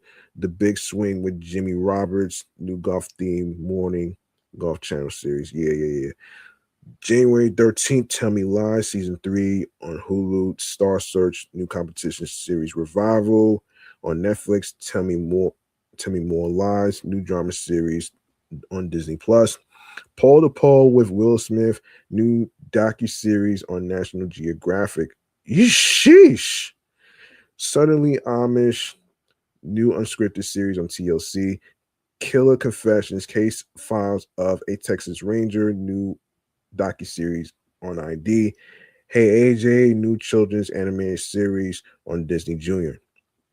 The Masked Singer, season 14 time slot premiere on Fox. Fear Factor, House of Fear, new competition series, rebooted series hosted by Johnny Knoxville on Fox. Hijack, season 2 on Apple TV. Taskari, The Smuggler's Web, new drama series on Netflix. Right Women, season 1 of the British drama series on BritBox. January 15th, Animal Control, season 4 on Fox, followed by season 2 of Going Dutch. Star Trek Starfleet Academy, new drama series on Paramount Plus. The Upshores, part 7, aka season 4, final season on Netflix. Agatha Christie's 7 Dials, new drama series on Netflix. Ponies, new drama series on Peacock. Gangs of London, season 3 on AMC Plus. Thursday Night Impact, new season, new network on AMC. Stayer, season 1 of British drama series on Viaplay. Happy's Place, season 2 comes out January 16th on NBC, followed by Stumble season 1 premiere. Love During Lockup season 7 WeTV. The Nowhere Man new drama series on Stars premiere. January 17th, I hold on. I Anla, the Inside Fix new docuseries on OWN. January 18th, A Night of the Seven Kingdoms new drama series on HBO. The Hillside Strangler new limited docuseries on MGM Plus. January 19th, College Football Playoff National Championship Game live sports special on ESPN. Hidden Assets new drama series on Acorn TV. January 21st, Police 24/7 season 2 time slot premiere on the CW. Drops of God season 2 on Apple TV. Steel new drama series Prime Video. Scrabble season 2 hosted by Raymond Simone premieres on January 22nd on the CW. And Trivial Pursuit season 2 also premieres the same day as well on the CW. January 23rd, Real Time with Bill Maher season 24 premieres on HBO. January 24th, NBA Saturday Primetime season 11 premiere on ABC. UFC is now on a new platform with a new season of live sports events, new network, which is Paramount Plus. Kingdom, new docuseries, BBC America. January 25th, It's Not Like That new drama series on Prime Video. January 26th, American Idol season 24 on ABC. Extracted season 2 on Fox. Memory of a Killer new drama series on Fox. Wild Cards season 3 on the CW. History's Deadliest with Vig Rhames new docuseries, on the History Channel. January 27th, Wonder Man new drama series on Disney Plus. January 28th, Shrinking season 3 on Apple TV Plus, and School Spirits season 3 on Paramount Plus. January 29th, season 5 of The Next Level Chef on Fox. Bridgerton season 4 on Netflix. Scenes After a Marriage season 1 of Swedish drama series on Viaplay. Yo Gabba Gabba Land season 2 on Apple TV Plus. Let's see. February 1st, Grammy Awards live awards special on CBS. Sunday Night Basketball new live sports series premiere on NBC. Vanish, the new drama series on MGM Plus. NHL Stadium Series live sports special ESPN. LA Firestorm new docuseries on Reels. Rise of the 49ers new docuseries on AMC. Major League Volleyball new season, new network on Vice TV. February 2nd, Below Deck Down Under season 4 on Bravo. February 3rd, Black and Jewish America and Interwoven History new docuseries on PBS. Summer House season 10 on Bravo. February 5th, The Lincoln Lawyer on season 4 on Netflix. February 6th, Winter Olympic Games opening ceremony sports special on NBC. Winter Olympic Games 2 weeks sports special on NBC. February 8th, Super Bowl 60 live sports special on NBC. NBA Sunday Showcase season 11 on ABC. The Burbs new comedy series reboot on Peacock.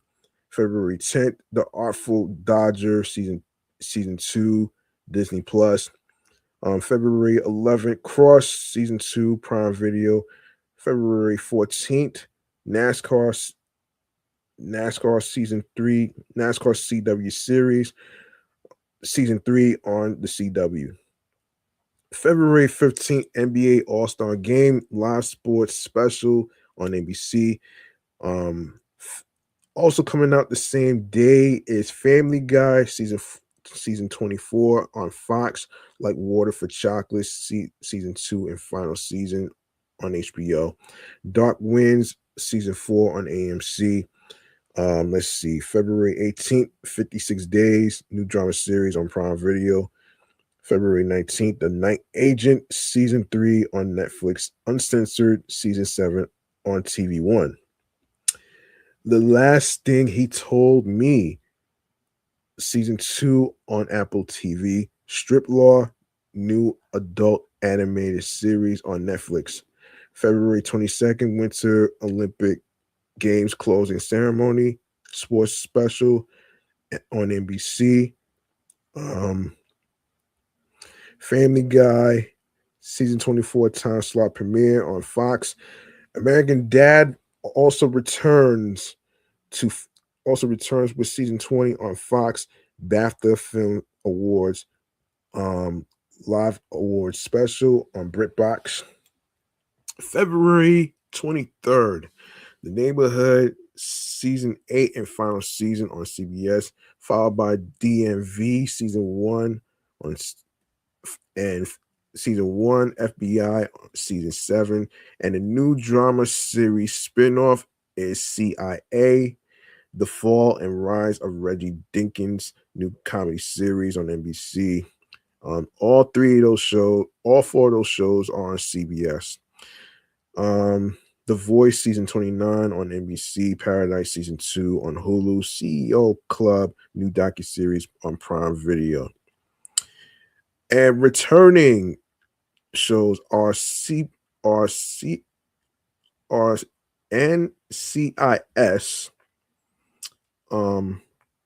NCIS Sydney, and NCIS Origins.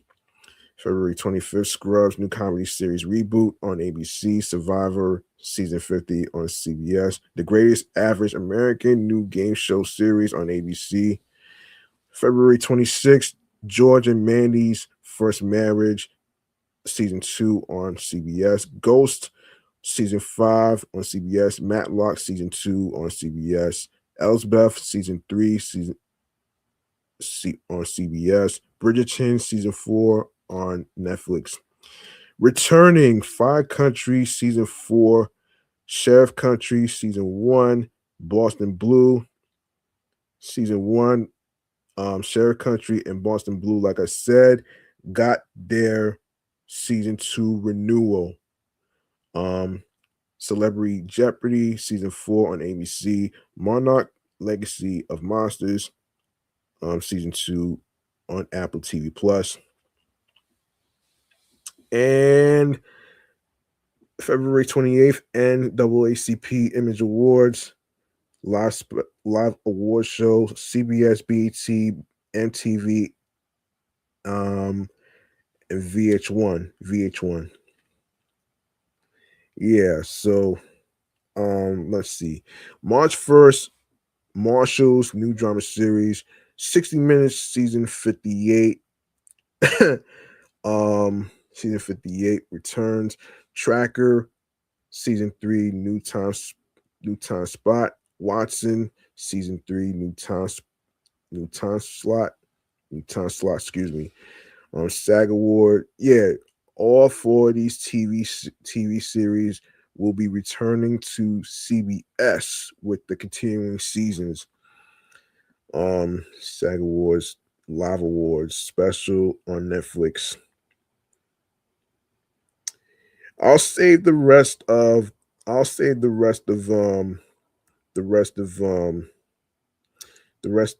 other TV series that's on that's coming out in March for another time. Hold on.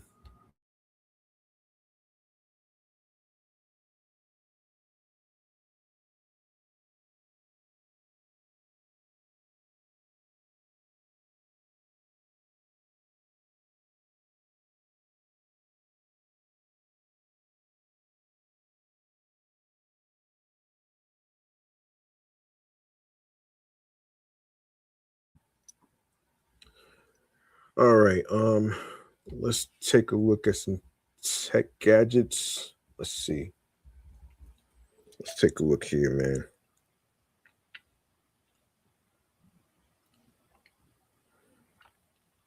Hold on 1 second here, man.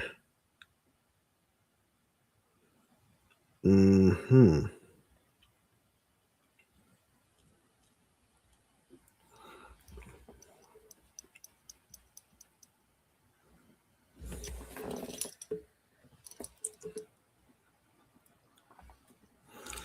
I'll take. Um. Okay.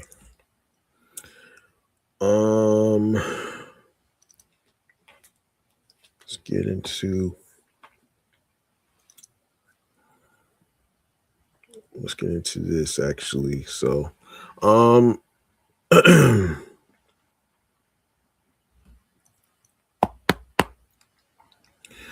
All right, the next one I want to actually get into it right here in the segment right here with yeah, this segment is called Crunch Tech Mentions. All right, let's get into it right here.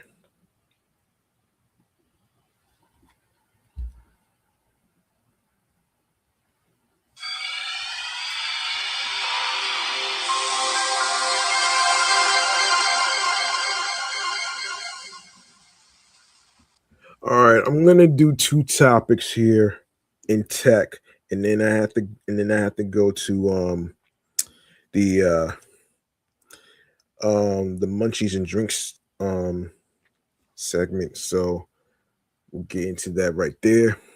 And okay, let's get to let's see.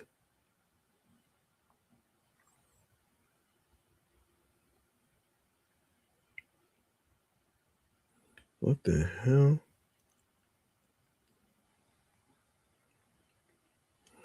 Hold on 1 second here. Hold on 1 second here.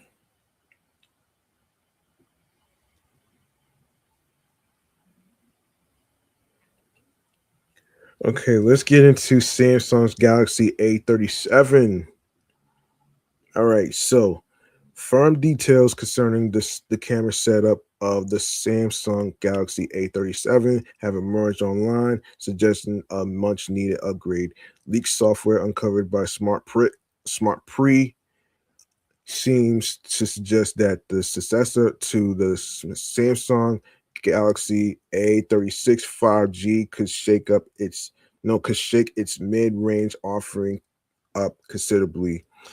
It's tipped to arrive with a new 50 MP 1 and 1.56 inch Sony IMX 906 main camera sensor that would be significantly larger than the Galaxy A36's 50 MP 1 and 1.96 inch unit. As a result, it'll scoop in more light, making for superior detail and much improved low light shots, excuse me. Otherwise, the Samsung Galaxy A37 camera system sounds fairly typical with a 8 MP ultra wide and a 5 MP macro camera with a 12 MP selfie cam. Rounding out the package, Samsung A57 camera specs. It isn't just the Samsung Galaxy A37 that will benefit from a camera upgrade. The close related Samsung Galaxy A57 should also use that same 50 MP 1 point no 1 1 and 1 and 1.56 inch Sony IMX 906 main camera sensor, according to the report. Let's see. Interestingly, it's claimed that some regions will get the similarly propulsion 50 MP ISOCELL G and J sensors instead. The main differentiator between the models could be a superior 13 MP ISOCELL S5K3L6 ultra wide camera. Either way, this isn't the same level of upgrade as it is with the Samsung Galaxy A37. The Samsung Galaxy A56 5G had a very similar main sensor. It looks then like the Samsung Galaxy A37 could be the mid-range model to look to in 2026. We're expecting an official announcement sometime in February or March, so we shouldn't have too long to wait to find out. Okay. Um, okay, the next tech would be, this is interesting. Okay, this is the second tech topic. I'm gonna actually save all that. So anyway, this is from Tech Advisor actually. So let's see. So let me see. So let's see. Uh okay. Okay, let's take a look at the pros and cons of this um OnePlus Watch Lite review. Okay, so the pros: gorgeous display, long-lasting battery, eye-catching design, accurate heart rate data. The cons is limited NFC, nowhere OS. Um, our verdict: although it isn't the bargain Wear OS watch I had hoped it would be, the OnePlus Watch Lite is still an excellent fitness tracker that makes it smart through truly exemplary design, a bright display, and a battery life that can really go the distance. All right, so the OnePlus Watch Lite charts a new path for the smartphone brand, one that sees it enter the affordable fitness tracker space. What, excuse me, of all the brands currently operating in the Wear OS space, very few have been able to raise the bar quite like OnePlus. Recent entries such as the affordable OnePlus Watch 2R and the flagship OnePlus Watch 3 are particular standouts, with the latter going above and beyond in the realm of battery life. With the OnePlus Watch Lite, however, the brand is steering away from the world of Wear OS and looking to capture the sub the sub what is it, Euro 200 market, with a watch that has all the trappings of a fitness tracker and the look of a pricier smartwatch. It's interesting. It's an interesting concept, and after spending more than a week with the device, I'm happy to say that the gamble has largely paid off. So it's 200 euros. Okay, okay. Design and build: super slick design, just 8.9 millimeters millimeter thick, 5 ATM waterproofing. I've spoken to enough tech journalists to know that OnePlus smartwatch design isn't for everyone. Personally, I'm a big fan of the slightly chunkier build and rugged aesthetic that goes with it. But if you find yourself in the other camp, I can almost guarantee that you won't feel that way about the OnePlus watch light. Ah, Lord.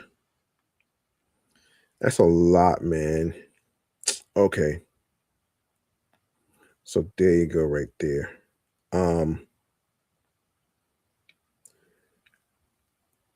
yeah, so there you go right there. That's just basically what that is actually. I'm not going to read too much actually. All right.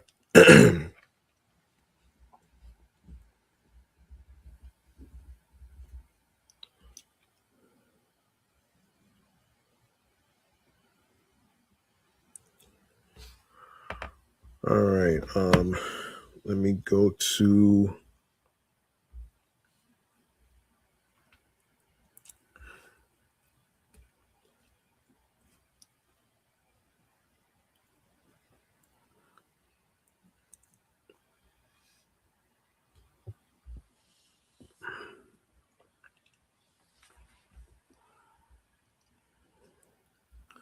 All right. We're gonna go to munchies and drinks. Let's do this.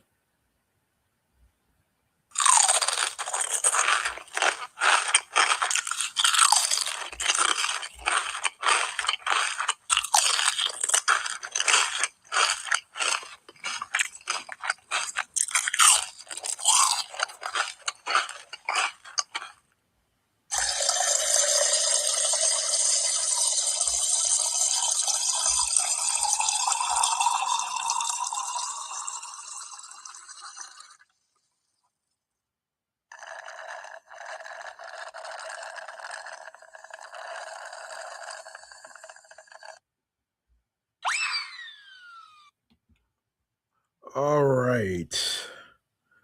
All right. So here's what's going on here in this segment right here, munchies and drinks. Um, this is basically about the restaurants where there's food, drinks, and stuff. So there you go, right there. There is something quite quietly cinematic about sipping into a Japanese amakasi tucked inside the Empire State Building in December. Outside, Midtown hums with holiday electricity, window glitter, tourists swarm. The city performs itself at full volume. Inside Sushi Bow, the energy softens. The light dims, the counter gleams, time slows to the measured cadence of knife rice breath. Sushi Bowl is the newest Japanese restaurant and omakase bar to take residents inside the most iconic of buildings, and the pairing feels intentional. Precision, ambition, and restraint housed within an American monument to scale.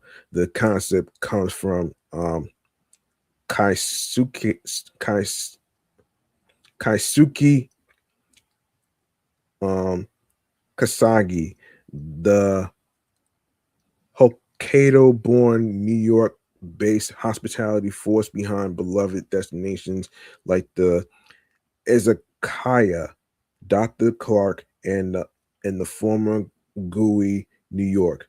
His signature has always been clarity without pretense, and Sushi Bowl carries that philosophy forward with confidence. Um, at the helm is executive chef Tetsu um, Kami Nakaya, newly arrived in New York after decades running his own restaurant. Hanabi in Japan, his uh, presence is calm and assured, the kind of chef whose hands move with muscle memory earned through devotion rather than trend. Together, Kasagi and Chef Tetsu have created a premium yet approachable omakase experience with two tiers, the classic at $100 and the seasonal at $140. Both feel generous, thoughtful, and refreshingly grounded in value. Fish is sourced locally and directly from Japan, and regardless of which menu you choose, the through line is imagination and unexpected pairings handled with discipline rather than flash. The 18 course progression unfolds like a well edited narrative. The meal opens with a rotating amuse buche, currently monkfish liver with ponzu. Oh boy. Rich and briny with just enough acidity to awaken the palate. From there, the nine the Nigiri begins its steady ascent. Highlights include sea bream brush lightly with the chef's proprietary soy sweet abbey crowned with ibi abbey miso barracuda, torched and finished with lime and salt, and a beautifully wrapped torch mackerel formed into a seamless sculptural log. Each piece arrives with intention, never rushed, never over explained. Oh boy, never over explained. Okay. Then comes the pause. Hold on a second. Then comes the pause, the moment I keep thinking about days later. The warm egg custards, silken, comforting, and deeply satisfying. It cradles mochi with eel and mushrooms, topped with ikura and green onion. It is luxurious without being heavy, nostalgic yet precise. In the middle of the Nigeri procession, it feels like a breath, a hand on the shoulder, a reminder that great omakase is about rhythm as much as rarity. I loved it. The meal comes with tamango prepared a la minute, a signature flourish. Chef Tetsu's version is quietly radical. Seasoned sushi rice tucked inside the sweet omelet, a final nod to craftsmanship that rewards attention. Sushi Bowl succeeds because it does not try to shout over its surroundings. It understands that being inside the Empire State Building during the holidays is already theatrical. What it offers instead of focus, warmth, and restraint, an intimate counterpoint to the city outside. This is a place to bring someone you want to impress sub, sub, subtly, um, or to remind yourself why New York dining at its best still feels like magic. Okay. Okay. Let me see. Let me see something here. Let me see something here. Let me see. All right. All right. So there's some stuff to talk. There's some stuff actually, some restaurants. Okay, so there's okay, so let me see. So of course there's we got restaurants, pits, um there's a bar called Schmuck. That's funny, man. If you turn into a bar culture, you already know Juliet Leroy and Mo Aljaff, the two self-proclaimed schmucks at their name at two. Oh shit. Briscola Trattoria. Sylvia Barban sees a lot of Italian restaurants in New York that build themselves as trattorias. And she also thinks that a lot of them, yeah, this is crazy, man. This is so interesting right here, man. All right, man. This is oh man. Oh Lord, this is all right. So Bark Barbecue, you have Bark Barbecue, you have what is it? Donut Tree, Donuttery, excuse me, Donuttery. You have no, not drugstore. What? Oh man, yeah, I swear, man. Anyway, Felice Pasta Bar, that's in Brooklyn. For Nino, um, Ivory Start, um, Mexology, Jacob's Pickles, yeah, Lobby Bar, Mori Mori, Okiboru, Pastrami Factory. You got the Rooftop Bar. um set Sete Pani Bakery. That's in yeah, so Smashed NYC if Smash Burgers. Okay. All right, man. This is all right. So the Rogue Boba, you got the Rogue Boba. I'm not gonna read the synopsis. You can read that for yourself. The Rogue Panda, Wayla. Oh man, this is so funny, man. All right. All right. Anyway, I want to get to all right. So if you're looking for some fun places to eat, like restaurants, open outside bars or whatever, whether it's like near the Brooklyn Bridge, whatever it may be, you can check out the website right here if you are in the New York areas of the five boroughs, um, Long Island, whether you are in the tri-state areas of New Jersey, Connecticut, Chicago, Miami, Florida, or any other states or international places, you can check out this website right here, www.timeout.com. That's www.timeout.com. All right. All right. All right. I said I was gonna mention something Christmas related, right? I forgot to mention this actually. So let me just before I even let me just let me just get to this. Okay, let's see. All right, there is hold on a second. Oh, let me see.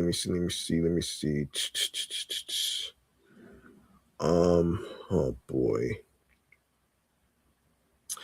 Yeah, I mentioned the Gingerbread NYC, which is located at 19 Fulton Street. You can check that out.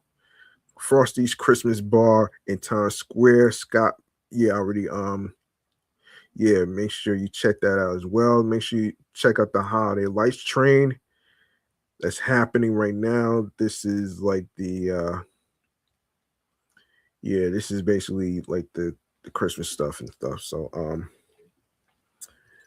let me see.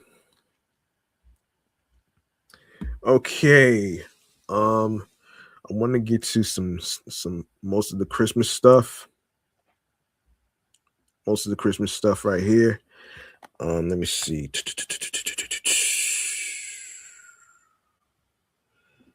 Let me see. Hold on. Hold on 1 second here. I know where I left off.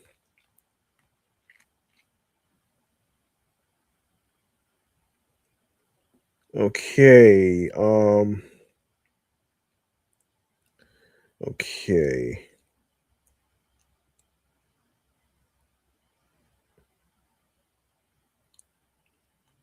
Yeah. Okay. So, all right. Some Christmas related stuff to check out. You can, yeah. Urban Space, Union Square Holiday Market, Grand Central Holiday Fair. You have the New York Transit Museum's Holiday Train Show, which which is now playing, which is now free. It's a free event, and it's now happening right now through February 2026 at 10 a.m. to 7:30 p.m. That's Monday through Friday, Saturday, and Sunday, 10 a.m. to 6 p.m. And of course, is located on 42nd Street and Park Avenue, adjacent to the station's master's office. Santa's Secret, you can check that out as well. This is a musical, I believe. The show runs now through December 31st. Tickets is $65 per person. Let's see. All right. Let's see. Then you have the let's see any other Christmas stuff. Let's see. I want to make sure I didn't forget anything.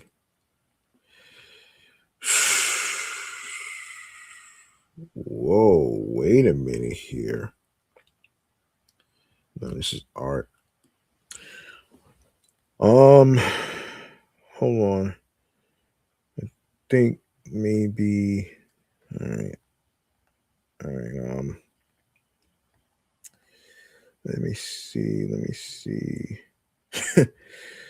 Okay.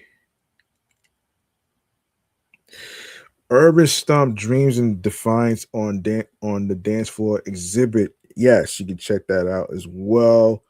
This is going grab your dancing shoes. Okay, so you can actually check this out now through February 22nd, 2026 in East Harlem.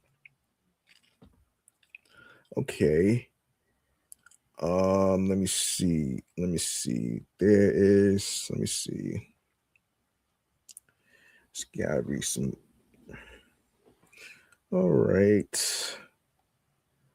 Um laser tag and mini bowling at Area 53. Yeah, you can check that out as well. This is hold on. Yeah, you could do that right there. And this is the interstellar exhibition. You can check that out as well. Um Soul Records Laboratory. Oh, okay. Of course, you can buy your tickets to these events. Some of them are free, so you might want to make sure that you see a button that says buy tickets. You can also you can also see if there's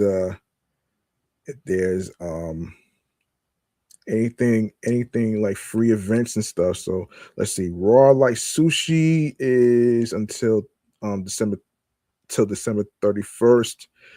If you're not into sushi and stuff, so that's actually yeah. So this is of course New York Union 10, one in Manhattan Studio 151 Monday nights or each Thursday at the Last Call in Williamsburg, Brooklyn. So that's where it's located. Okay.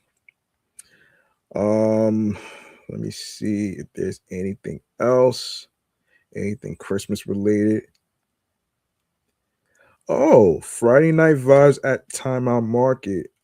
It's now through the 26th. Start your weekend off right at Timeout Market, New York's stunning rooftop. Friday Night Vibes gets the party going on the fifth floor at 7 p.m. with tunes from DJ Stretch and DJ Price is Right.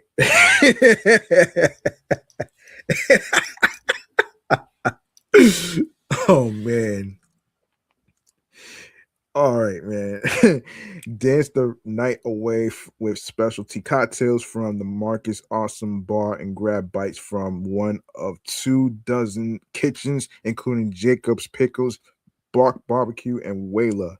Enjoy it all to the incredible views of the East River, the NYC skyline, and the Brooklyn and Manhattan bridges. Make sure you get your tickets.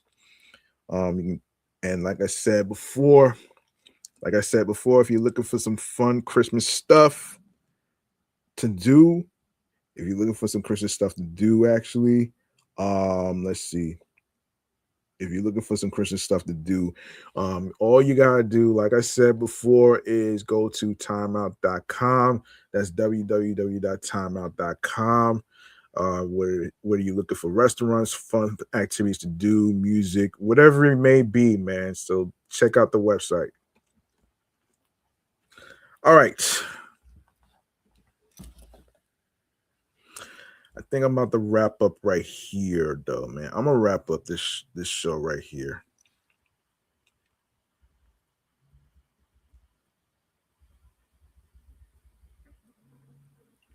Hold on.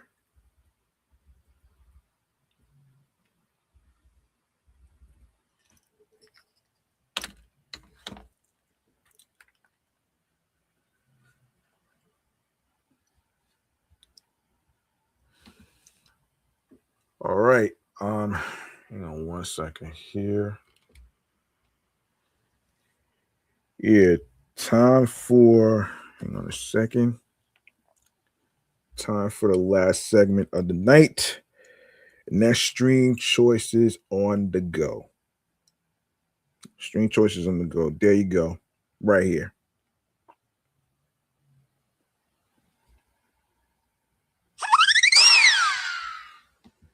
All right. Make sure you follow Off the Meat Rat Chainz New York Avenue podcast on Facebook alongside with Bluesky Social, Threads, and Instagram. And of course, the same goes for my other podcast shows that I do, which is the Sports Edition show, Excellent Fun Vibrant Talks podcast, alongside with the Entertainment Review Show, Meticulous Vibe Juice podcast. Make sure you follow those um those pages, and you can also look in the link in bio where it says linktree/G Money Stacks 555. You're gonna see let me see. You're gonna see a whole list of audio streaming platform podcast feed links, which includes Odyssey, Audible, Audioburst, Amazon Music, Apple Podcasts. Don't forget to actually leave a 5-star rating and a review. It actually helps the show out as far as the confidence to create more content, more new topic ideas to talk about in each episode. And tell me your feedback on how you feel about the topics in each episode, and then how you feel about it and stuff. All right.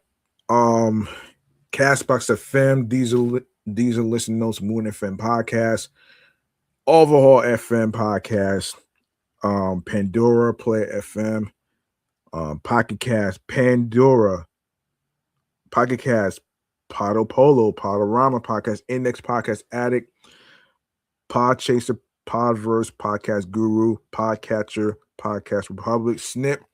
And of course, be sure to also add the podcast to your podcast playlist. Press the notification bell so you know when each new episode is going to be dropping. And of course, you can listen on Spotify for creators, Tune In, Fountain, Good Pods, iHeartRadio, the #1 app where you can listen to your favorite music artists, such as rappers, singers, and R&B, pop stars, hip hop artists.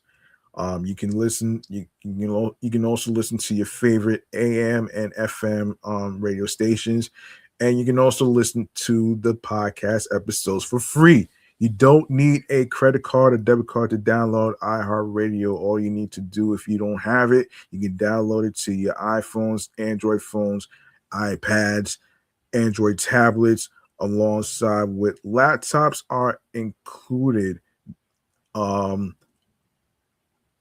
such as Apple Mac and Dell laptops.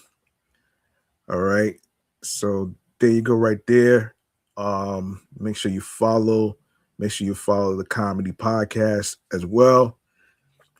And of course, don't forget and make sure you subscribe to the YouTube channel page, G Money Stacks 555, so you'll be notified on when I'll be on the air via live stream with more podcast video episode live stream recordings. And of course, leave a like and a comment along with the topics. You can also share the podcast link feed link that says Linktree/G Money Stacks 555 with your husbands, your wives, your boyfriends, girlfriends, people you're cool with from work, and anywhere else where you meet new people. You can also enable alerts so you'll be notified on when each video will be uploaded to the YouTube channel pages. And if you missed out on any episodes whatsoever, please feel free to actually check out those episodes. All right. And also make sure you also subscribe to my other YouTube channel pages, my sports YouTube channel page, Excellent Fun Vibrant Talks podcast, alongside with my entertainment review show, Meticulous Vibe Juice podcast. I've been trying to actually get that podcast going. I've been trying to actually, work on my other podcast, my sports podcast, actually, because I'm trying to put out more episodes as I can. And yeah, I'll do my best actually. So make sure you check those out on YouTube, subscribe, like, and comment on the topics of each episode. And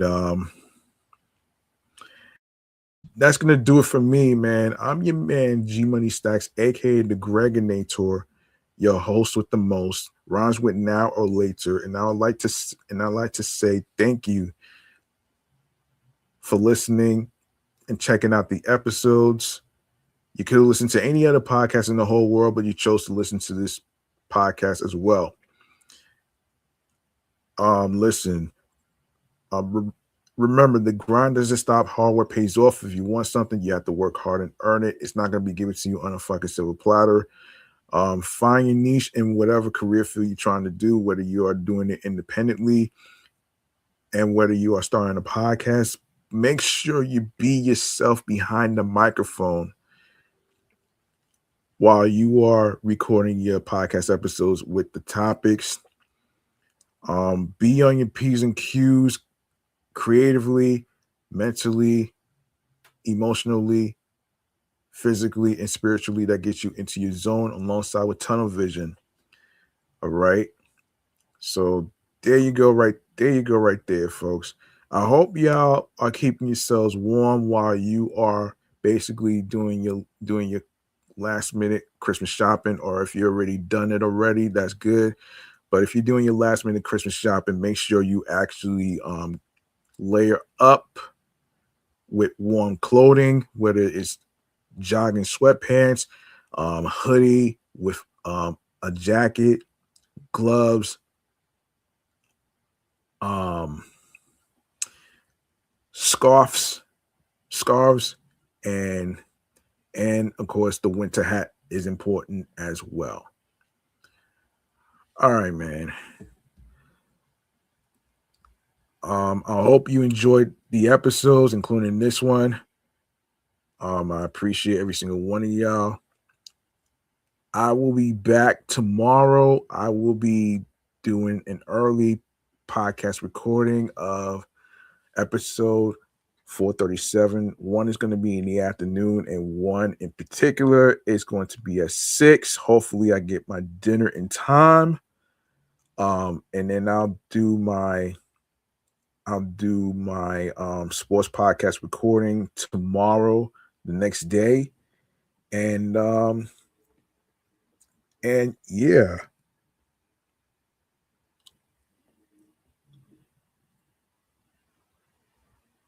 Peace and one love. Stay tuned for new topics in the next episode. Peace and one love. I hope y'all enjoy your Christmas and your New Year's and everything else in between. If I have any more Christmas places for you guys to check it out, then I will gladly do that tomorrow on Christmas Eve. All right. I'm out of here. Peace and one love. Stay tuned for new episodes.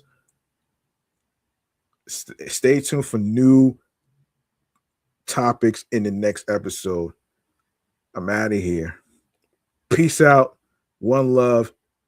Enjoy your Christmas. Good night, everybody.